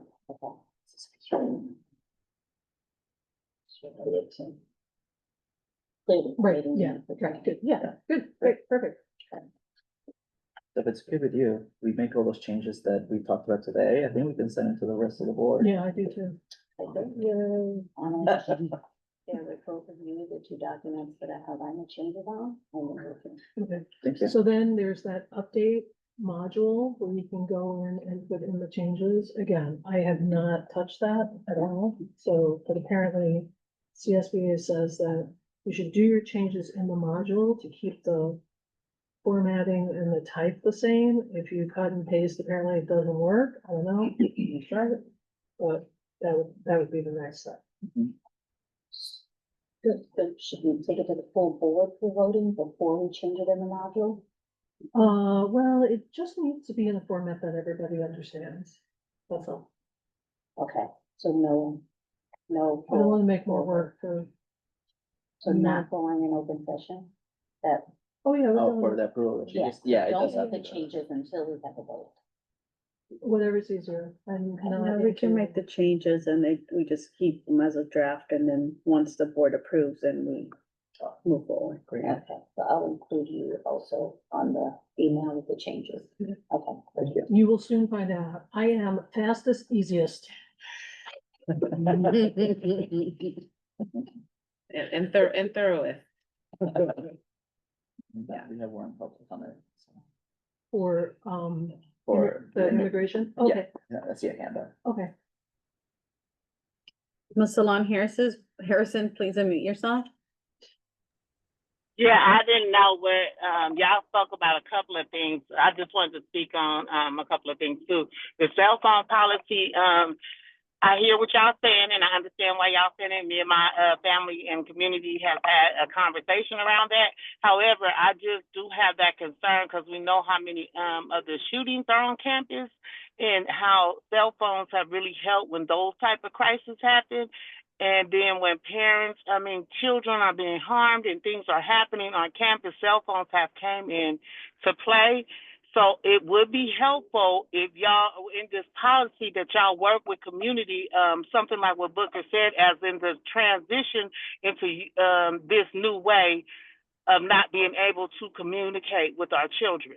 Because some parents do get anxiety around that, and I think staff and the administrators need to be prepared to support some parents in that new transition of their children not having cell phones and them not having direct access to their children while they're on campus or while they're away from them, because some parents will get anxiety like myself.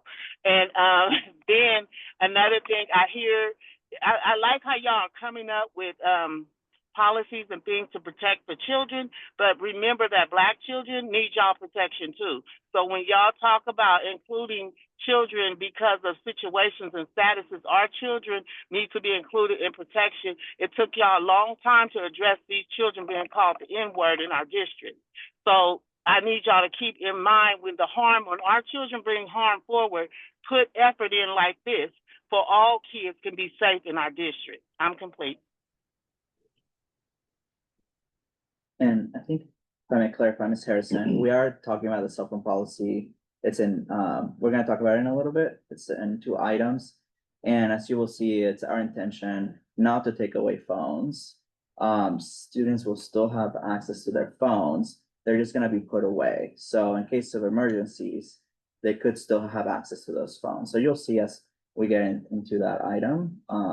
And I agree. I mean, I think it is, if I speak for you as well, it is our intention to also think of especially about our most marginalized students. So thank you for sharing that. Thank you, I agree with that. Also, you can't take away phones. It's in the law that you can't take away phones, so. We'll get to that in just a minute, but.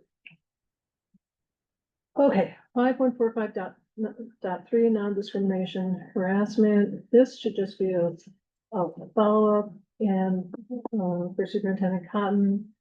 I pulled this because truly in my heart, I did not know the difference between discrimination and bullying and harassment, and those have definitions. I didn't see those reflected in any policy. And so if I was reading it, I'd be like, okay, what is discrimination? Or what's harassment versus bullying was the reason why it was pulled. Not because I had a problem with the policy, but that I thought that the definitions of what those were was. So I think we have a definition now from Lozano Smith, correct? Yes. And it's highlighted under the link 5145.3 non-discrimination harassment definitions. Okay.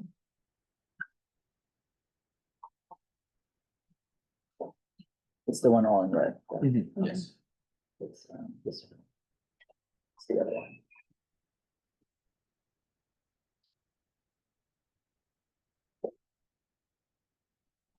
Okay.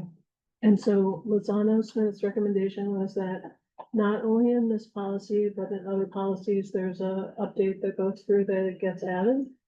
So within other policies, it does incorporate the similar language. It does, it's got it, okay. Okay, that's all I wanted. I don't have any other comments. Does anybody else have anything? So this is a Lozano draft that we're landing on. There's a lot of attachments there. Yeah, so the Lozano Smith, the one with the definitions, we would incorporate that within, I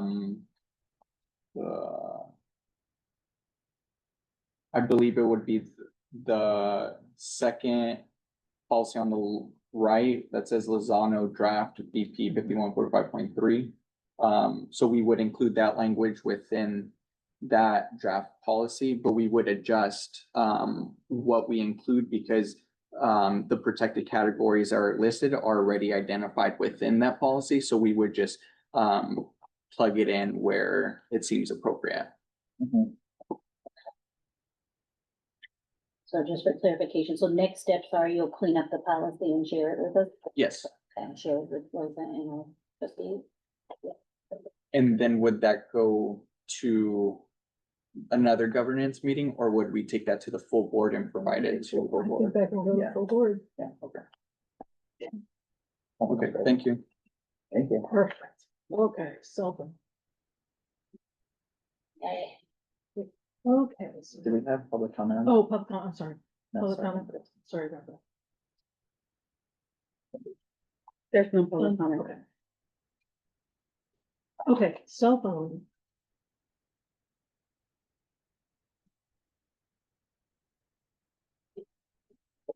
Take this one on. Yeah, go right ahead. Great.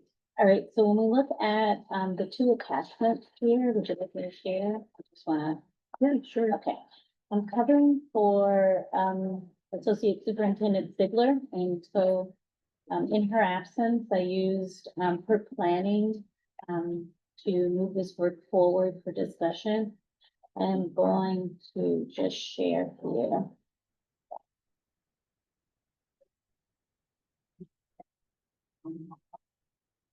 So I first wanted to share the work that was done by Ms. Ziegler and her recommendations for changes to the policy. So we'll be looking at policy 5131, and in this presentation that she gave not only to staff but also to parents and students by way of administrators, she noted what we needed to do with the policy in order to make it compliant. Sorry, I should have had this ready. All right, so if we look at slide 13 here, it shows the current district policy and what it says about devices. And it says that they shall be turned off except when being used for valid instructional or other school-related purposes as determined by the teacher or other district employee, and at any other time as directed by a district employee. She's saying that the policy needs to be shifted to expand the policy to include that devices shall be turned off at all times when students are under the supervision of school staff. In her previous work, that was the only recommendation I saw to shift in the policy. And so I think we'll start there with discussion if we take a look at the policy. This falls under the policy of conduct. This relates specifically to students. And so it was last reviewed in 2014. And if we scroll down to item number 9, this is the area of the policy where it speaks to specific use of cellular and digital phones. Although it says pager and other mobile communications, I think we could probably strike that.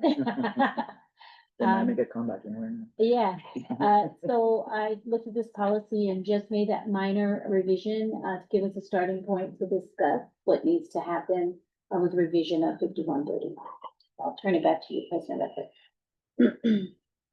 I think that matches our feedback, I think from the last meeting about, we talked about this piece that was struck, that it could create the problems that we have now, where you have a teacher who's allowing cell phone use, and you have others that are trying to be very strict, right? And it creates this, bad culture, right? So I appreciate those changes.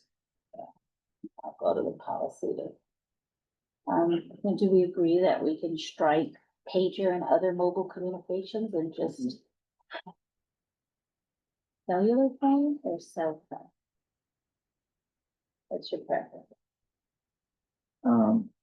We talked about, there's also the use of, watches and yeah, so then I think that we wanted to make it more general. And I don't know what that would be like, like maybe electronic devices except for actually. Glasses.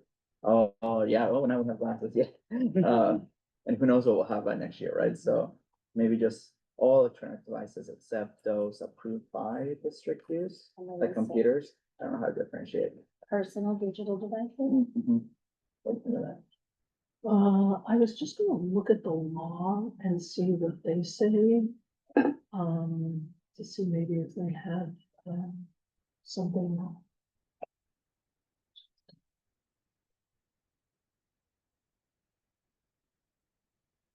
Okay, keep going while I'm looking at this. I mean, the rest looks good.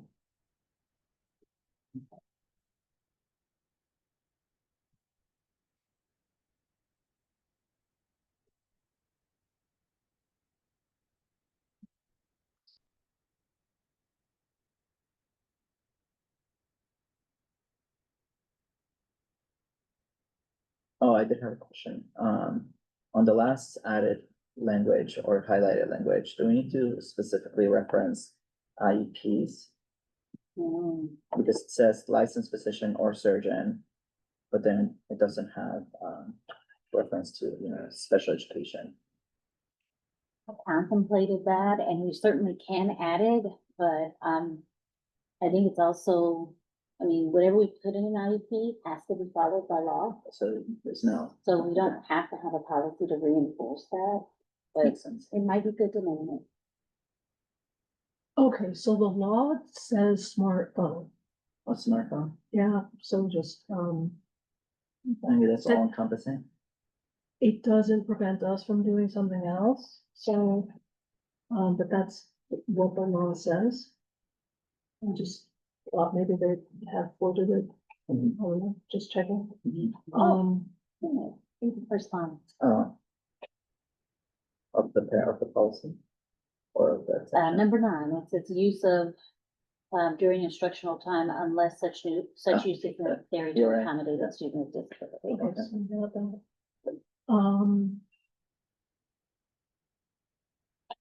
Okay, so it's, I mean, I think that's fine. I mean, I think we can include pager. I don't know anybody who owns one anymore, but But I think that the, suggestion that the most said personal listening devices. yeah, would personal, probably yeah, fit or all of it. communications, and all that. You said digital devices, right? It says digital telephone, pager, or other mobile communications.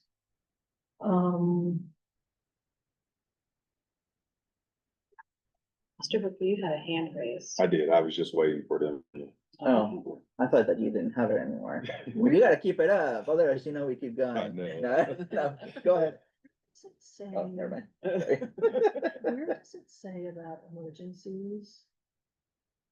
Because the law says that, and I'm very divided about this. I see situations where it could be helpful, and I see situations where it could be helpful to use a cell phone during an emergency. It's gonna be very much situational dependence. But the law says that it can be used in an emergency and,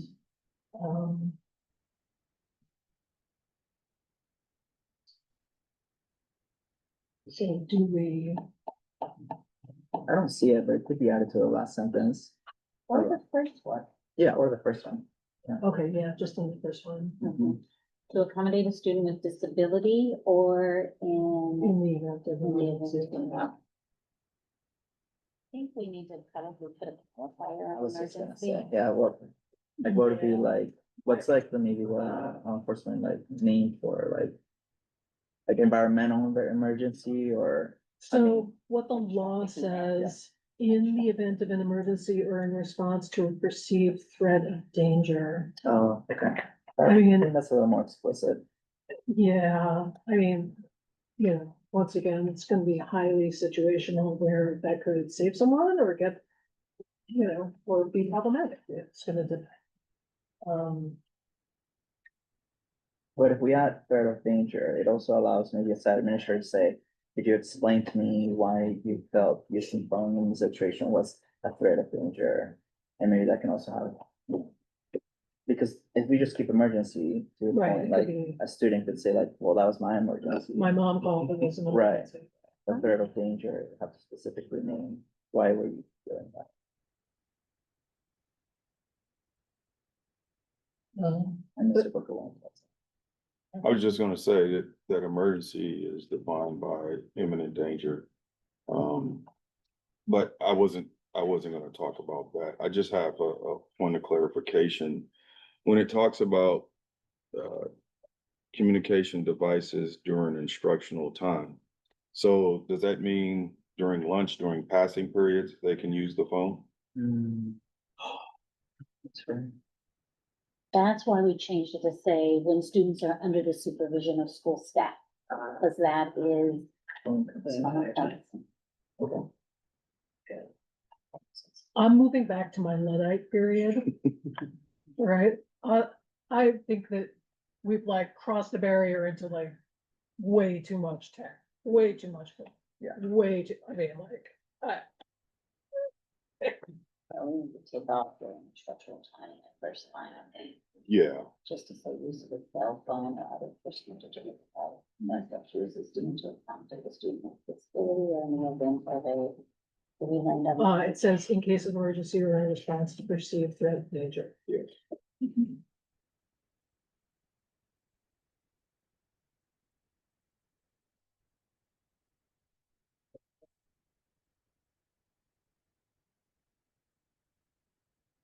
I think that just feedback for the presentation itself. I really appreciated that it talks about the different reasons why and things. I would like to also add under like the mental health and social issue, like a little bit more data around like fights due to cell phones, right? And also, miss, I haven't, still haven't forgotten, maybe 3 years ago, we got a presentation from LaShante about rates of suicide due to the increased use of, you know, devices. And I think that we need to specifically say it there too, because we do need to raise this urgency of why we're doing it. We're not just doing it because the government wants to, it's because we really do want to get into a healthier district. So I just wanted to add that, but the presentation is really that. So in the law, the allowables. In case of emergency, perceived threat of danger, when a teacher or administrator of the school district, county office of education, charter school grants permission to possess or use, subject to reasonable limitation. Licensed physician and surgeon determines that possession or use of a smartphone is necessary for the health and well-being of the student, and when the possession or use of a smartphone is required for the IEP. So as long as those are included, I think that's fine.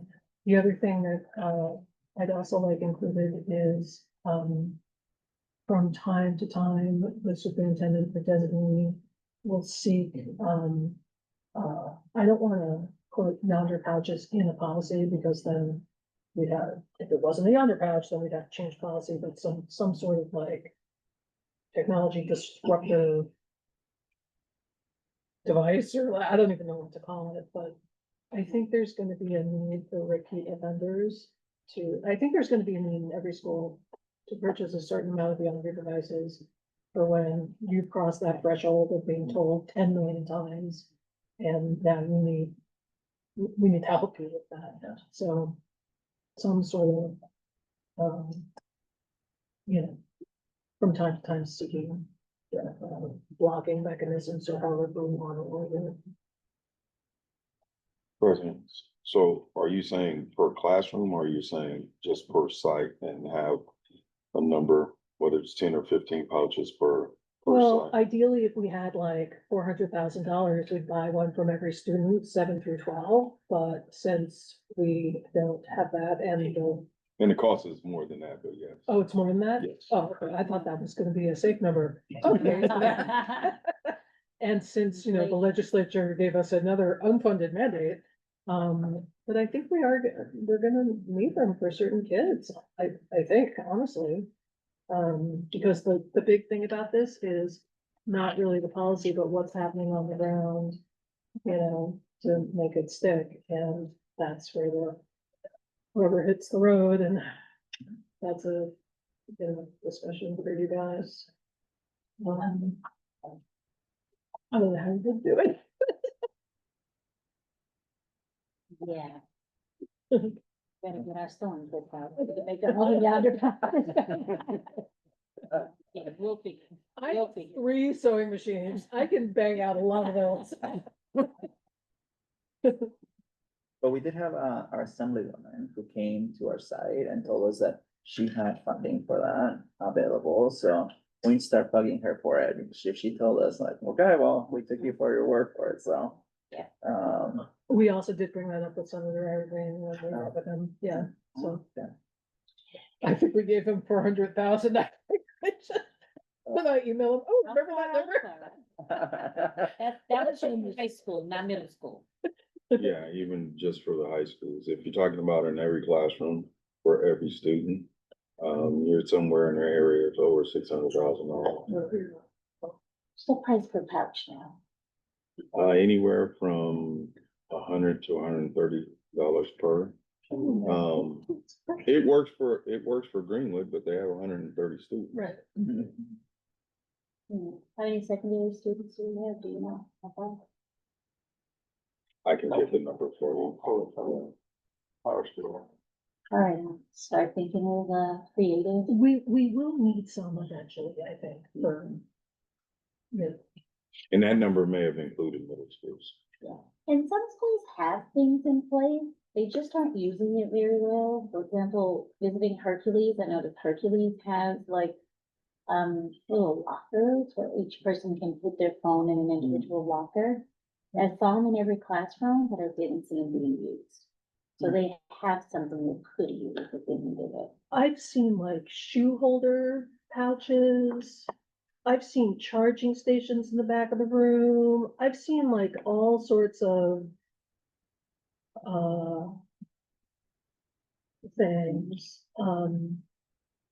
not consistently, but you know, in a classroom where the teacher may be intent, you know, for their systems. Yeah. The only problem with those is that if they're not secure Yeah. and you're not constantly looking at that, somebody can have a phone they can still. But they are doing different. Yes, there is they stuff are. out. Yes. 1,450. Ooh, That's grade is greater than 6, grade is less than 13. In power school right now. I think that's like 2 kilos, I mean. I'm trying to My gauge your number may have reaction. been kind of Unless low. you worry or not. I know. But that the students, and you think that about half would be in the first, but I don't know, okay. Right. Those are all my comments, and then I think that could come forward. The one thing I said is that if it doesn't make July, that it should make the next natural break, you know, like, you know, okay, in January, after Christmas, or, you know, when there's a natural. I do think it'll probably be not easier, because I think it's gonna be really Yeah, hard, it's gonna be but hard. an easier implementation at the beginning of the school year Yeah. versus like a winter break, right? Because I did wanna ask, like, what is going to be our communication plan? Yeah. So I think that we have to be not just very explicit, but very consistent. From the moment it gets approved to the first day of school, right? So we do have some initial information that Ms. Forrest has and is working on, so. But there's gonna have to be a communications campaign. And then what is I haven't checked, but what was the mandate by the governor's office? Just that we do something. The And mandate, there was a date. yeah, it's It 2026. is. Okay. We were getting ahead of it, I know Okay. that, but yeah, you're right, it is, wasn't it January 2026? I think it's June. June. So we have it like that. Is this policy referencing AB 3216? Is it referencing that Anywhere? phone-free school act, or are we? It will be you can put it in the policy, but usually it goes at the bottom, there's like this cross-reference where they give you like that. I'm just wondering, have we put it in? Mhm. It doesn't look like that. So like the appendix section? Oh, yeah, that needs to get, that Yeah. needs to get. Just to reference it. Yeah. Good point. Yeah.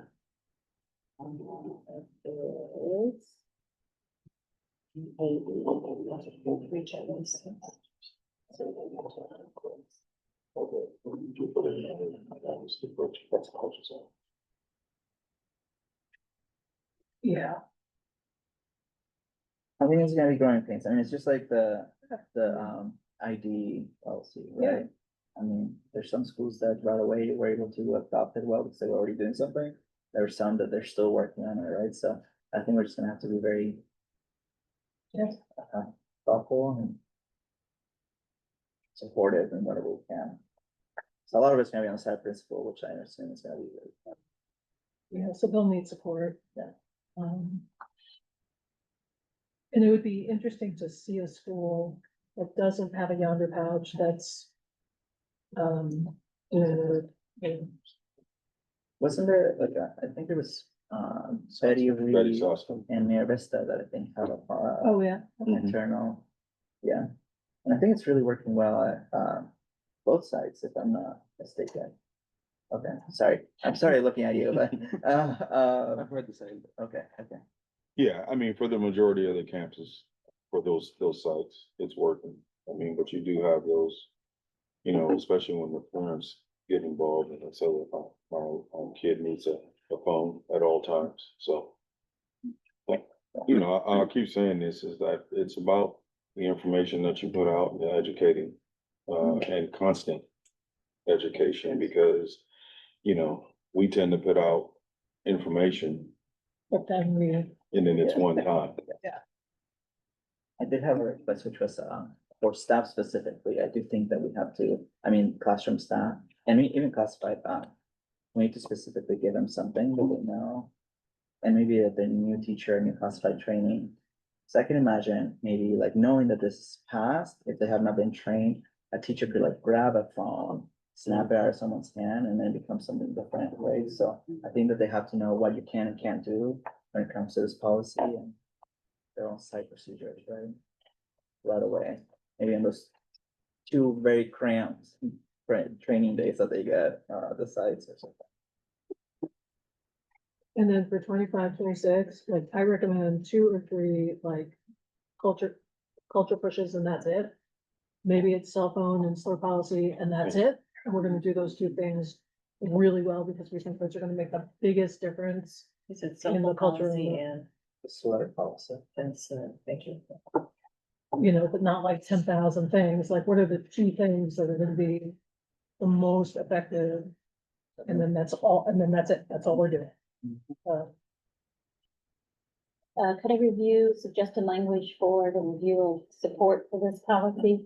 I added a line that says district staff will evaluate options to support the securing of cell phones and personal digital devices as needed to support this policy.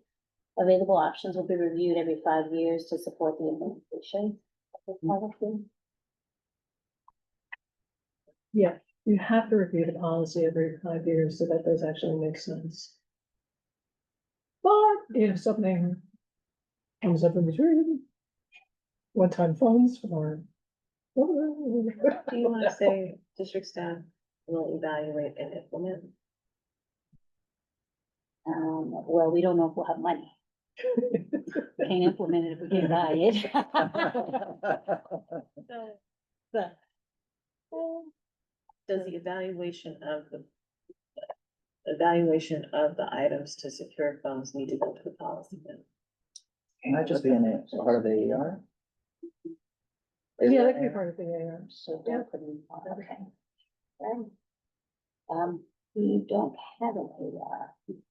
I was We haven't surprised worked that on we the have. So if there's no AR, there's no intent, then put it in the policy.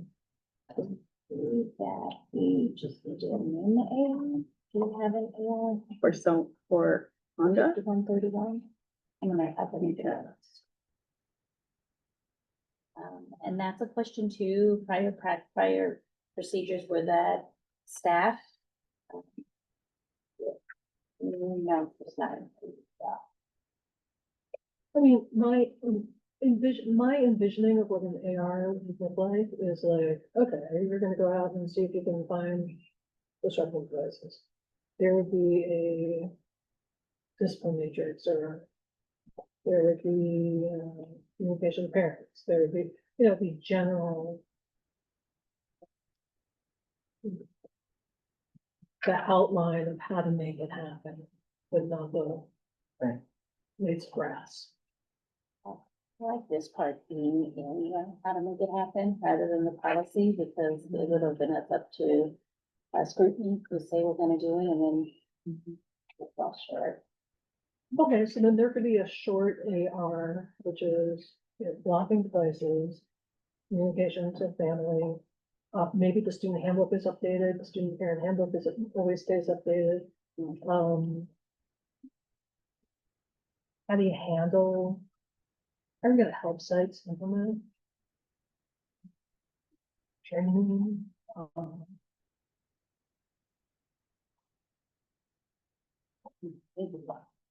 This is gonna be great feedback for Summer. She already has a plan for how to implement the policy, and a lot of what you just listed here is in Summer's plan. So maybe she just needs to take that plan and then code her to create a new one. Yeah, it's in the implementation, I think, Mm, not necessarily. Yes and no. Because I'm sure principals will probably ask right away, like, okay, can you give me a display matrix for cell phones specifically, right? Like, how are we going to discipline students? And that would probably want consistent, so it should be in where would that be? I guess I'm learning, like, Me too. I think that there's some questions about how we use AI. And the AR should match the handbook. yeah, So really what should be in our handbook is what our regulations are and our policy. So in my mind, there shouldn't be anything in a handbook that we don't have in a policy or an AR. But we don't have that set up currently. So it's gonna take some time to figure out.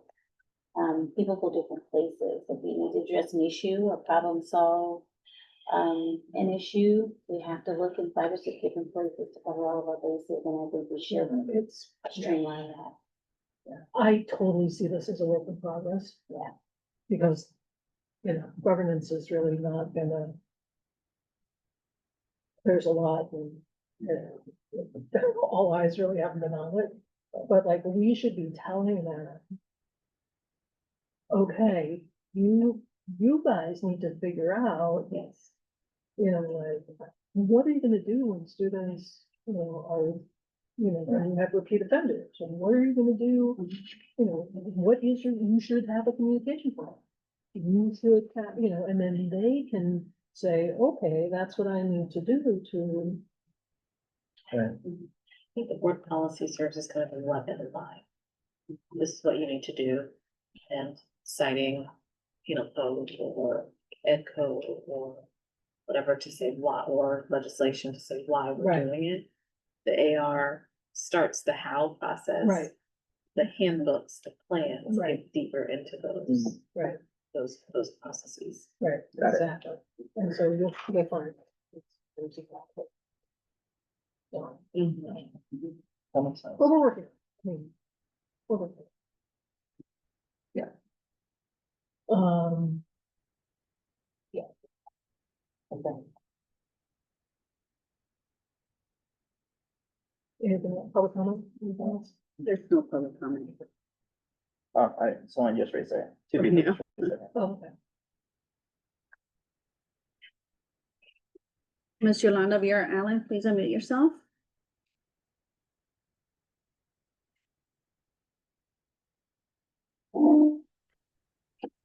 You. Think that there's an opportunity here to create policy to support parent engagement here that to offer training to parents on providing restrictions on their phones. I picked iPhones particularly because from my home, I can shut down my children's phone. They got one time for me to hear from a teacher that they're sitting in class with their headphones on, and I shut the phone down during school hours for the rest of the school year. You have one time with me on this one. Because when you're sitting there in class with headphones, you're not listening and you're not learning. And so that's my family's policy, and I can implement that from home. And I went through training myself to understand how to be able to do that without having to engage in a back and forth with my kids. I don't have to be in the same room. They can be at school and I can find out about it in Power School. There's a problem or Parent Square. I get an email and I shut the phone down. Um, and so whether it's a problem for you guys or not in terms of trying to figure out how to store it or where to put it, but if you engage support from your families, who because the kids aren't buying our kids are not buying these phones themselves, their parents are doing this and supporting its use. So I think that don't forget this important critical piece here of having parent support and engagement in controlling this. And it is a big issue. The bigger problem for us was having my kids then use the school computer to text their friends and to do Zooms with their friends during class. And so you don't see a phone, they're in the computer and they can switch in and out of those screens really simply as a teacher walks by. And I think that's as big of a problem as the phones. Thank you, complete. Yeah. Musallam Harrison, can you please unmute yourself? Yeah. Can you guys hear me? Yes. Okay. I share a little anxiety there. And then I just feel it needs to be done like our superintendent said, we are one. It's like we have to think about that when we think about these type of things, because this type of decisions leads into your home, into how you parent and how you communicate with your child. And we need to be on the same page because it's a shift. Maybe not a big one for some people, but for some people it's a big shift. And especially what's going on with immigration and stuff. People are using their phones in critical situations, and it may be their isolated family, but it's their critical situation where that phone becomes a very much needed asset. And I just want the district to that don't put this as something that y'all gonna do and don't include the parents, because there are going to be a lot of barriers and problems dealing with our children when we're not included. And I just want us to do this because I do feel that it's good intentions. Things do go on with these phones that shouldn't be happening. And I've been witness to those things. So I just would like for us to be one on our decisions and work together. I'm complete. Thank you. Thank you. Okay, well, there were some good advice on that, especially around immigration. Okay, anything else on this? So do you think for July it can come back to the board? Yes. Yeah, okay. Okay, moving on to B5, local control accountability plan. This was a CSBA. I'm sorry. Family engagement. So last time we had a presentation from Martine. And this time I think I included the policy. Yeah, so if you go to 6020, number 2, that is the CSBA policy that I believe relates to this. And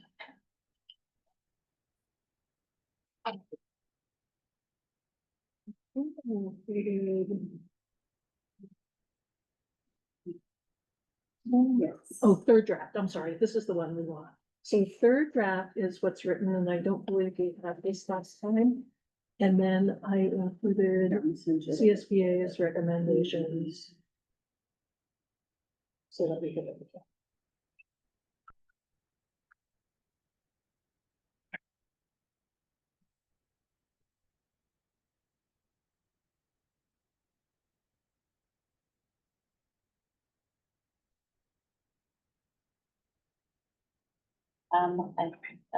Lashante and Martine were not able to join us today. And so I'm not sure of how far we got on the work with Martine. I do know we had great discussion during the last meeting, and I'm wondering if we shouldn't maybe table this until Martine can join us so that she can share the feedback on where we are. Okay, that's fine, yeah, up to you. It's such a lengthy and maybe policy with changes that I think that's unfair. Okay, that's fine, so we can, go. Is there any public comment on that? We're gonna just move on to, we'll move it to when Martine and Lashante are available. We do have one public comment. Okay. Salon Harrison, please unmute yourself. I was just gonna say, I think that would be best, because I was reading the agenda and I have a lot of questions, so thank you. And I appreciate y'all for waiting for Martine to come. That's all, I'm complete. Okay. Great. And Vera Allen, please unmute yourself. Oh, Martine is on Zoom? Thank you. Yes, I was, as one of the folks who've been working on this committee, I just really want to thank Martine for her leadership here. There's a lot here, and I really hope that, and I know that you guys are attending to it. But particularly if you have questions or feedback for the group, if we can get those before we meet again, so that so that we can get this to you and get this enacted, and it can come before the board. It's a long time coming. Many of us are really anxious and excited about getting this implemented and getting it out to our parents, especially. They are wanting this leadership, and anything that you can do to help expedite this moving forward, to become part of the district's policies and procedures, would really go a long way in building community engagement and rebuilding and healing trust between our parent communities and administrative and school staff. So please, I appreciate your support and attention to expediting this process. Complete. Yeah. Could I add that it has just come to my attention that Martine did recently join the Zoom. However, haven't had any discussion at the cabinet level or shared any feedback with the board trustees prior to this meeting, so it is still my recommendation to table it until such time that we've shared information and discussed it at the table. That's fine. Okay. Yes, thank you. Okay, moving on to 0460 local control and accountability plan. My recollection on this is that cabinet was going to take a look at it and come back with suggestions. The majority of it was from CSBA. They rearranged most of the policy and added a few new things, and then I added a few things from the resolution back in August into the policy. Associate Superintendent Acosta Vasquez is on vacation, and she is the one who was tasked with reviewing this policy. I am checking to see if I have any email updates regarding the revisions, and I do not. So we can review it at this table if you'd like, or we can wait for Catherine. I'm not sure what work has been done on this. My apologies. I would suggest that we table it as well for the July meeting. Yeah, that's fine. Okay. Okay, we are up to B16, resolution condemning Islamophobia. Was a picture. The follow-up on this was the resolve clauses and whether the district can deliver on the resolve clauses. There were some specific things around food Oh, yeah.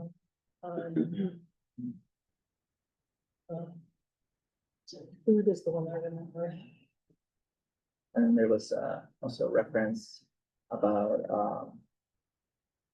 Oh, the PE, so the Yes, PE, so the PE is the law now, which none of us knew, I don't think. And is there a process? How does that get incorporated? Um. How do parents know? Another thing was the California Department of Education in 2024 did give a guideline for takeaway meals that could be consumed for fasting students off campus. So wondering if we can do that. They would not be halal meals, but I don't believe we have a halal vegetarian. Can we, should we? Recognizing, be cognizant of schedules around fasting students, if that can be done. And those, I think those were the big numbers. there was one more about like students being able to skip like school activities according to their religious belief. You remember that? Was that added anywhere? So I believe that's the law anyway, and I think that the Supreme Court is gonna give some big further guidance on that very shortly, so. But we could talk about that too. I do believe that students are excused, you know, like for the health ed, the in-depth health ed, and other topics. I know you guys can talk to them. I think it was more of like assemblies or like specifically the issue we had last year was like a performance. For like a teacher was forcing students to do a performance that they couldn't do according to their religious belief. But then maybe that's more of like, if it's already covered by law, it's more of like a procedure on like handled by the site administrator, right? And it's Yeah. different than the actual policy, doesn't mean, I mean, the resolution doesn't need to be specifically there. I'd like to learn about that actually right now, so if you guys know or have anything. Okay, yeah, I'm just curious to learn about that. Anyone else in that? I don't think it's something after research. I know specifically for things like the health chapter, over puberty and sensitive topics. I definitely know the letter goes wrong, and you can opt in, or I think you opt out, or yeah, for sure that happens. But the case in front of the Supreme Court is actually really, I don't know, we'll see what happens with that, but, you know, they adopted it's a school district in Maryland, and they adopted a new English language arts curriculum, which is very current. It has puppies being lost at a pride parade. It has, you know, I mean, that's got very current, and parents complained and said this is against our religious backgrounds, and the school district said, no, we can't excuse you because this is the curriculum. And that did not seem to go over well with the Supreme Court, so there might be different curriculums for, But it's gonna open up the Yeah. response. yeah. Anyway, that might become, anyway, but back to this, so I am interested in learning about that, just to know what we do and how that's, you know, how that's handled. And then in the resolution clauses here, was any work done on, you know, the PE, the food, I do see the PE, it's on the Yeah. fourth to last paragraph, it was added. Should ensure the students are excused from physical activity during PE and offer alternative assignments or activities for the instruction. and do our site administrators, is it in the student hand, parents didn't have do parents know, or how do site administrators handle that when it comes up? I don't know. We can something we need to discuss with Summer and Cap. Summer to get it in both and Cap and to ensure the sites are trained. I don't see an issue with the takeaway meals policy. However, in order to be compliant with our federal rules and structures that are in place, that likely may need to be formed in order to show why we're allowing students to take the meals away from the campus, and that it's for the religious reason. I didn't talk to Barbara, but I'm happy to do that as a next step, but I don't think there's an issue with it being in the policy. If it is something that we do, push. And then I received an email from a teacher who said that when students go off campus, very typically the sandwich is a ham and cheese, which Muslim students will not eat. So my recommendation was, I wonder if we could just switch that to chicken or turkey, which is very universally accepted, like almost every culture, unless you're vegetarian, will eat chicken. So could that happen? But it still wouldn't be halal, but from this teacher, it didn't seem like it made a difference, but the Muslim students were not eating ham and cheese, but they would eat something else that was not a halal meal. So I don't know, but it seemed that chicken would be more acceptable. Joyce, I don't know, just it would be interested to hear from Barbara about that, or it's site-based experience. I do know that they do offer turkey. I'm not sure how they pick which, but I also know, and I'm looking it up now, there is a form that students and families can fill out to say what their food restrictions are. Oh, they do, okay. There is a form. Primarily we use it for allergies, but I do believe it can also be used in the case of, yeah, but our menus say, you know, what's pork, what's not. Our menus are sensitive to that and ensure that there is an alternative. And so to your point, for study trips, I think we need to make sure that we're honoring that there as well, because I do know sometimes we give everybody the same thing. But when you fill out a study trip form, you are able to say what your restrictions are, what your special requests for students are. So I think we already have ways to address this, but to your point about training, I think people need to be trained on where the, you know, where they can ask for the special accommodation for the students or any other restriction. I will look for the forms and I think it's something to talk about. I think it's an opportunity for engagement with, Muslim families that are practicing, more devoutly. I think it could be seen as a real misstep to send a non-halal meal home in observance of Ramadan. And so I think some level of engagement or communication with families to see, like, is this a meal that would be appreciated? You know, it's not sending a ham and cheese home, but it is not within the law, right? And so it could be received kind of as a misstep, you know, to send a meal home that's not within the dietary restrictions in an attempt to observe Ramadan. So I think some engagement is valuable here. I agree with that.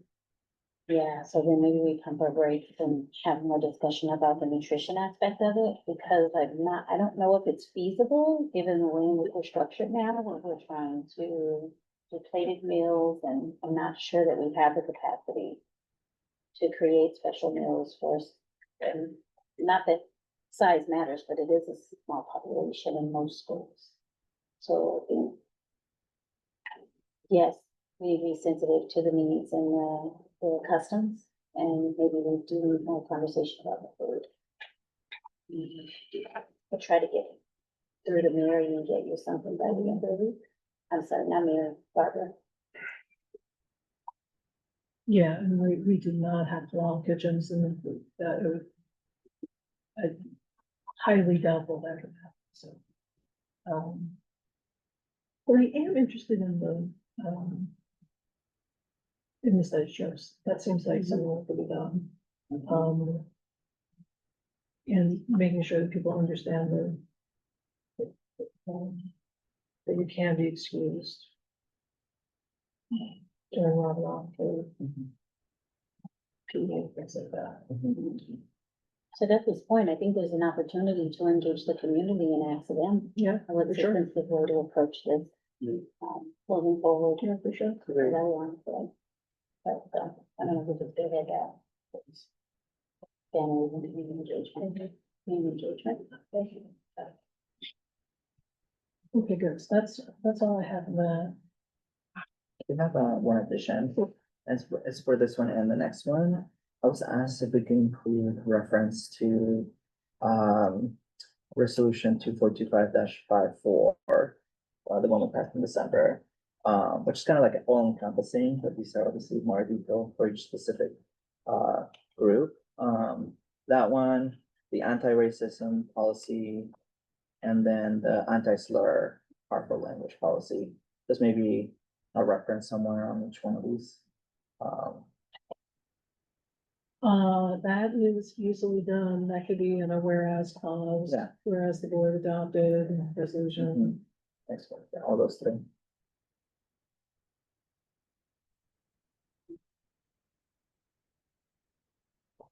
Okay. Okay.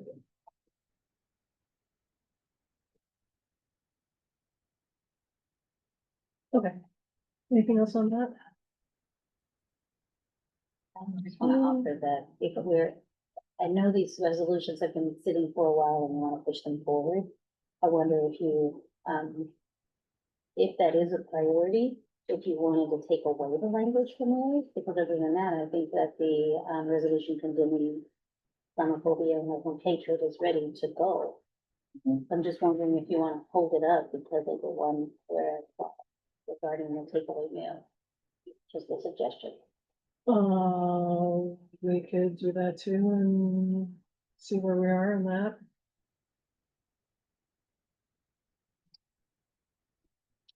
Offering that just because if we're gonna engage the community, that's not gonna be something I can get to Right. you by the end of the week. I agree. I'm fine with that. You want to do that? Yeah. Okay. So Okay, looking at we'll the do a agenda. Neolis follow. For the July meeting, I'm sorry, what? to go to the July meeting. Yeah.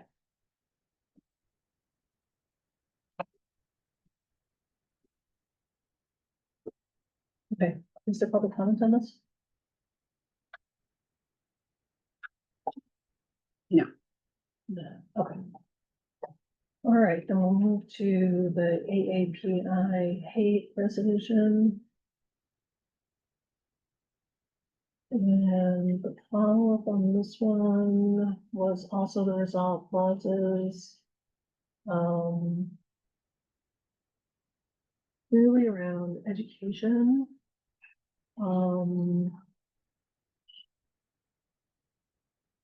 And something I've been thinking about with not only this, but with the slur policy, but also how incidents are reported.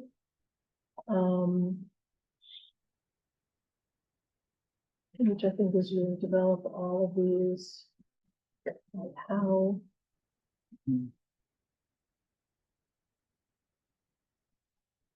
How, you know, like how, in some cases they do, you know, in most cases they need to be safe.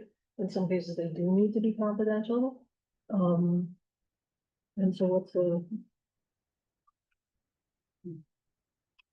are there best practices? Are there,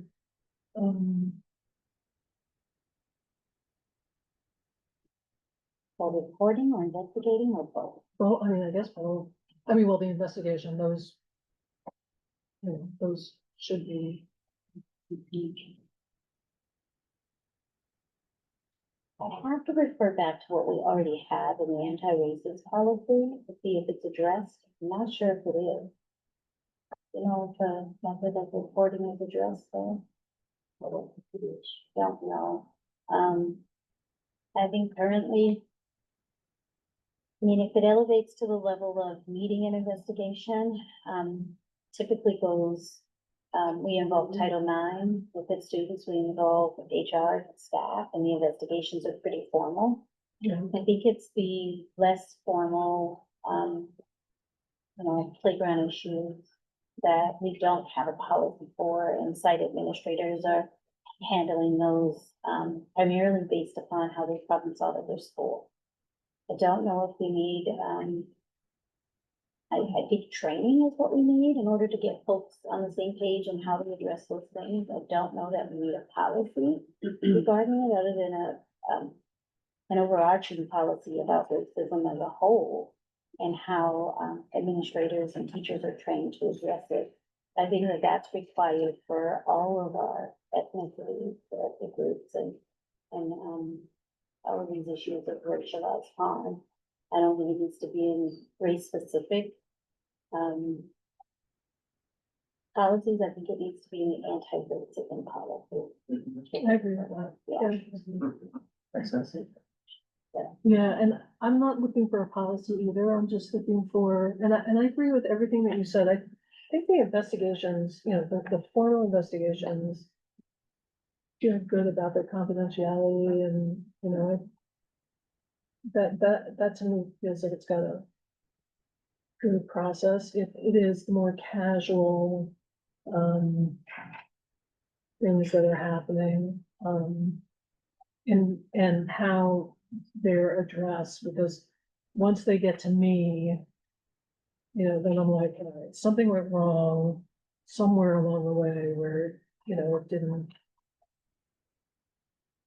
I think this falls nicely into the anti-racism work we're already doing, and maybe, you know, if that's the priority, we look at training on how to effectively address those issues for our staff. That might be a good next step to talk with that steering committee about. Okay, so I think we can change the language in that.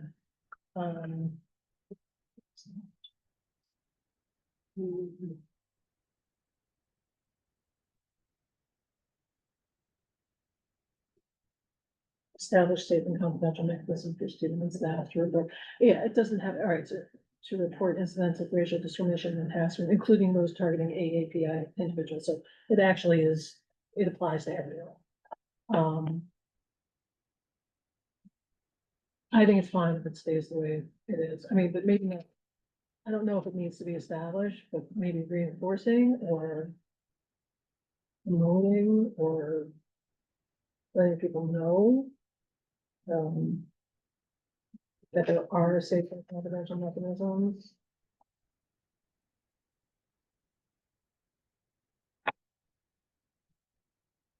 Or we believe in safe and confidential mechanisms or some.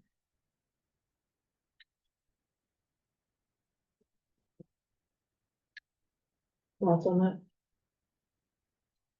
I like the word established because it is where we're going. Oh, okay. I mean, it does need to happen, and naming it is always good.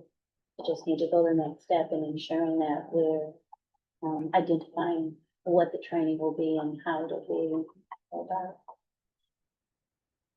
Any other thoughts?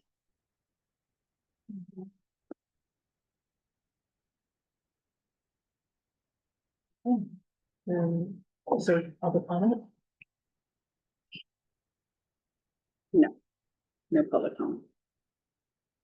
Okay, so can that go forward for July? Yes. And also the, and 7% resolution. Yeah, I have that one too. Right. Okay, then all the guide sheets, so CSBA sends out quarterly updates. The discussion here was how do you wanna tackle this monster? And so I think we left it up to, the staff to figure out if they wanted to prioritize certain policies or how we wanted to do this. And I did want to say that I did some research. Oh, actually, Sarah Butler sent this to me.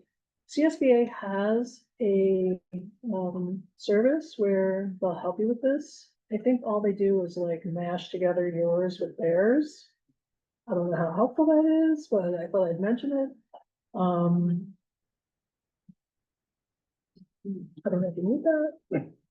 Right, Rosa's eyes were like, yes, we probably have to do it, right, Rosa? All right, so CSBA does offer a service where I think they take what you have and what CSBA recommends and marry them.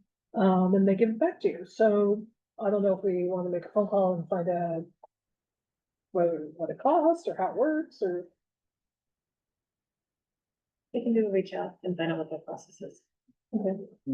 But if there are things in here that we should prioritize, I mean, when I see Williams, I'm like, oh, I think we need to work on that.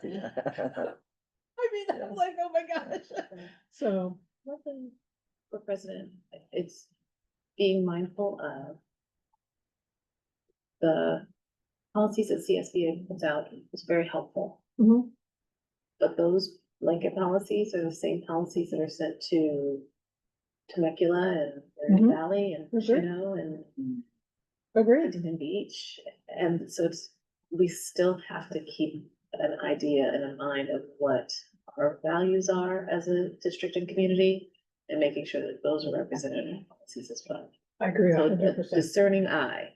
So even if we go through that process, we still would need to look at things with a very discerning eye. I agree 100%. Stay. Absolutely same page. Because they've also given us advice. Like we just had the incident with the LCAP where That was not advice you could use. Just wondering. just That wasn't, was a question mark.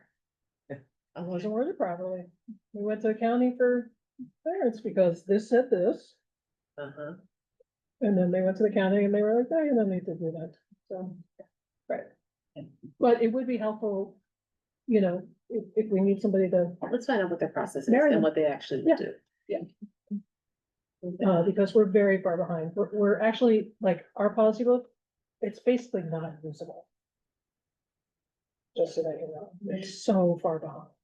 I think when I was at the county, one of the tasks was to bring board policy and AR up to date, and we were looking back in the 70s and 80s. Yeah.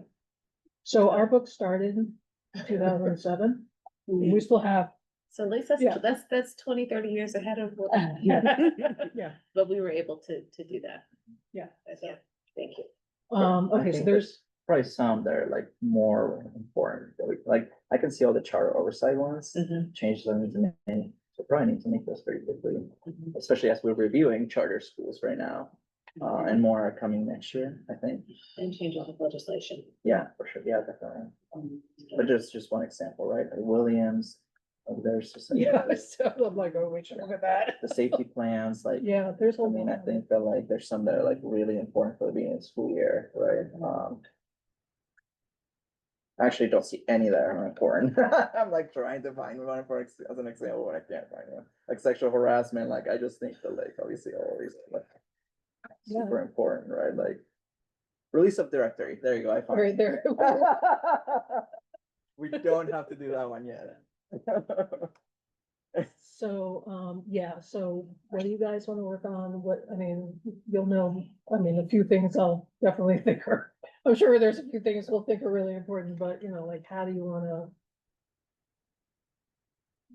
to tackle that and what's? I think Rosa has ideas. Yeah. Well, if we start it with like the guide sheet from June, they kind of go backwards, because I know we're back to 2024 and we probably have ones previous to that. If each department would review the ones in their area, and then would we need to bring them here, or would we bring them to the full board? I think we should bring them here, because I've also seen just in those sped policies where we made changes and they went through them and took them out, because they didn't know.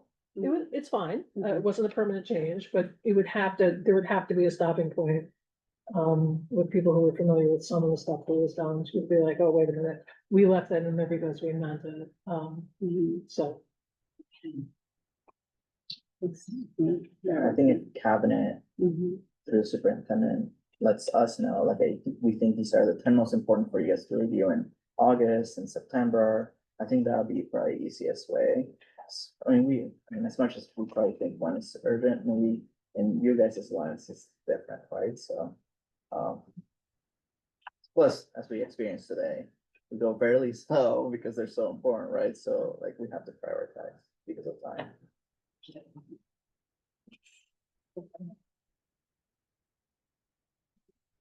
Okay, so one thing is definitely,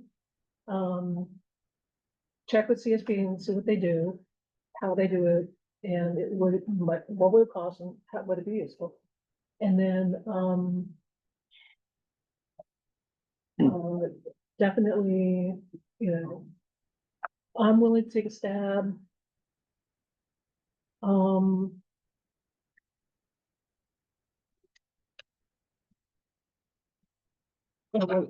think is, I mean, you know, welcome to raise your ideas and what you think. Why don't we have if it's okay with you, why don't we have Superintendent Khan and Dr. Moses bring us the June list with a timeline on it. Like we think these 5 can come in August, these 5 can come in October, according to what cabinet said. And then from there, we can give input and like, actually, maybe we think, like, I think, or we think that like, we should bring this one up to September, right? And we can have the discussion here at the July meeting. Yeah, well, we don't have a July meeting yet. Right. That's next, but we will. Or August meeting, I don't know when that, yeah. Yeah. Okay, yeah, so I'd like to make this a goal to really, I'd like our book to be reasonably up to date, so that we know that we're looking at good information instead of like, you know, I'm not there, well, I'm not like this. I read about it in the paper and then I have to go to the legislation and read it. And I'm like, oh, we have to law, like, it's like, it's like a mess. Yeah. So, yeah.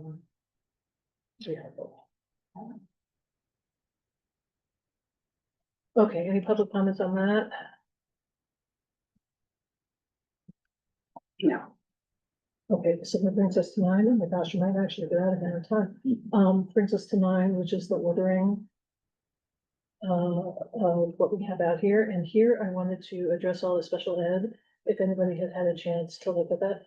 I read these, except for, I think, the high school graduation and 4111, which I think that we did work on.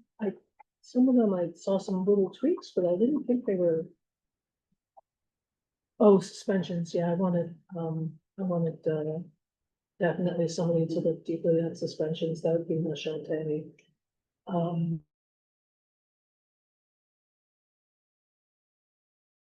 Seems in here.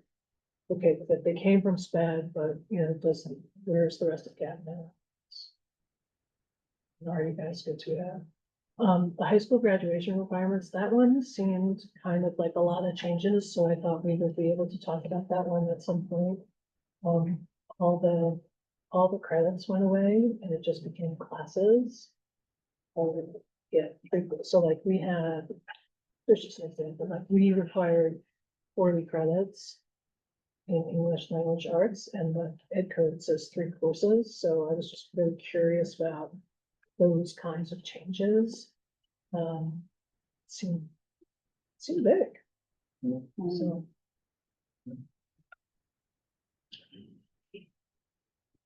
But I think what we need is for staff to take a look at all of the ones from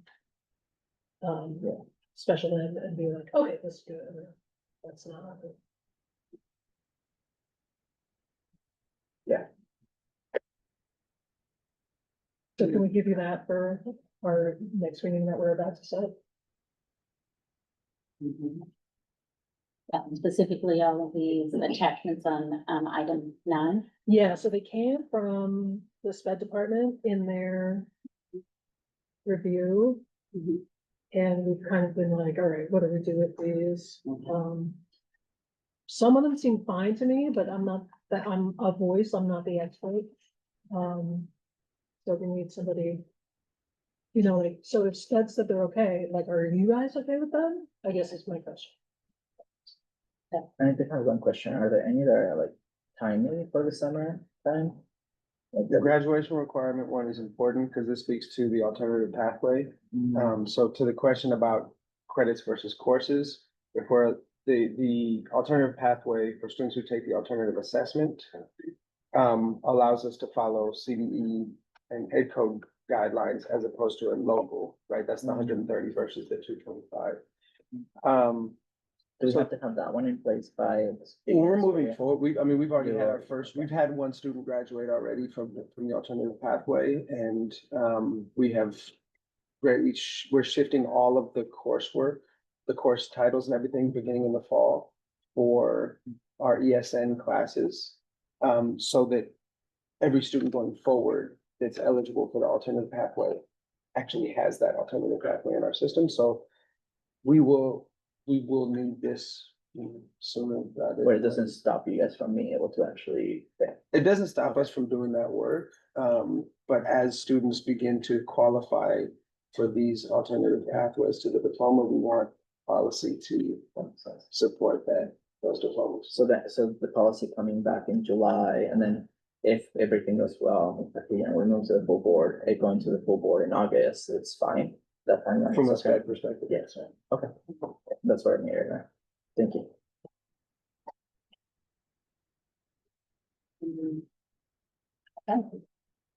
I think next steps for us then, are to agendize these for cabinet. You agree with Superintendent Cotton? Yes.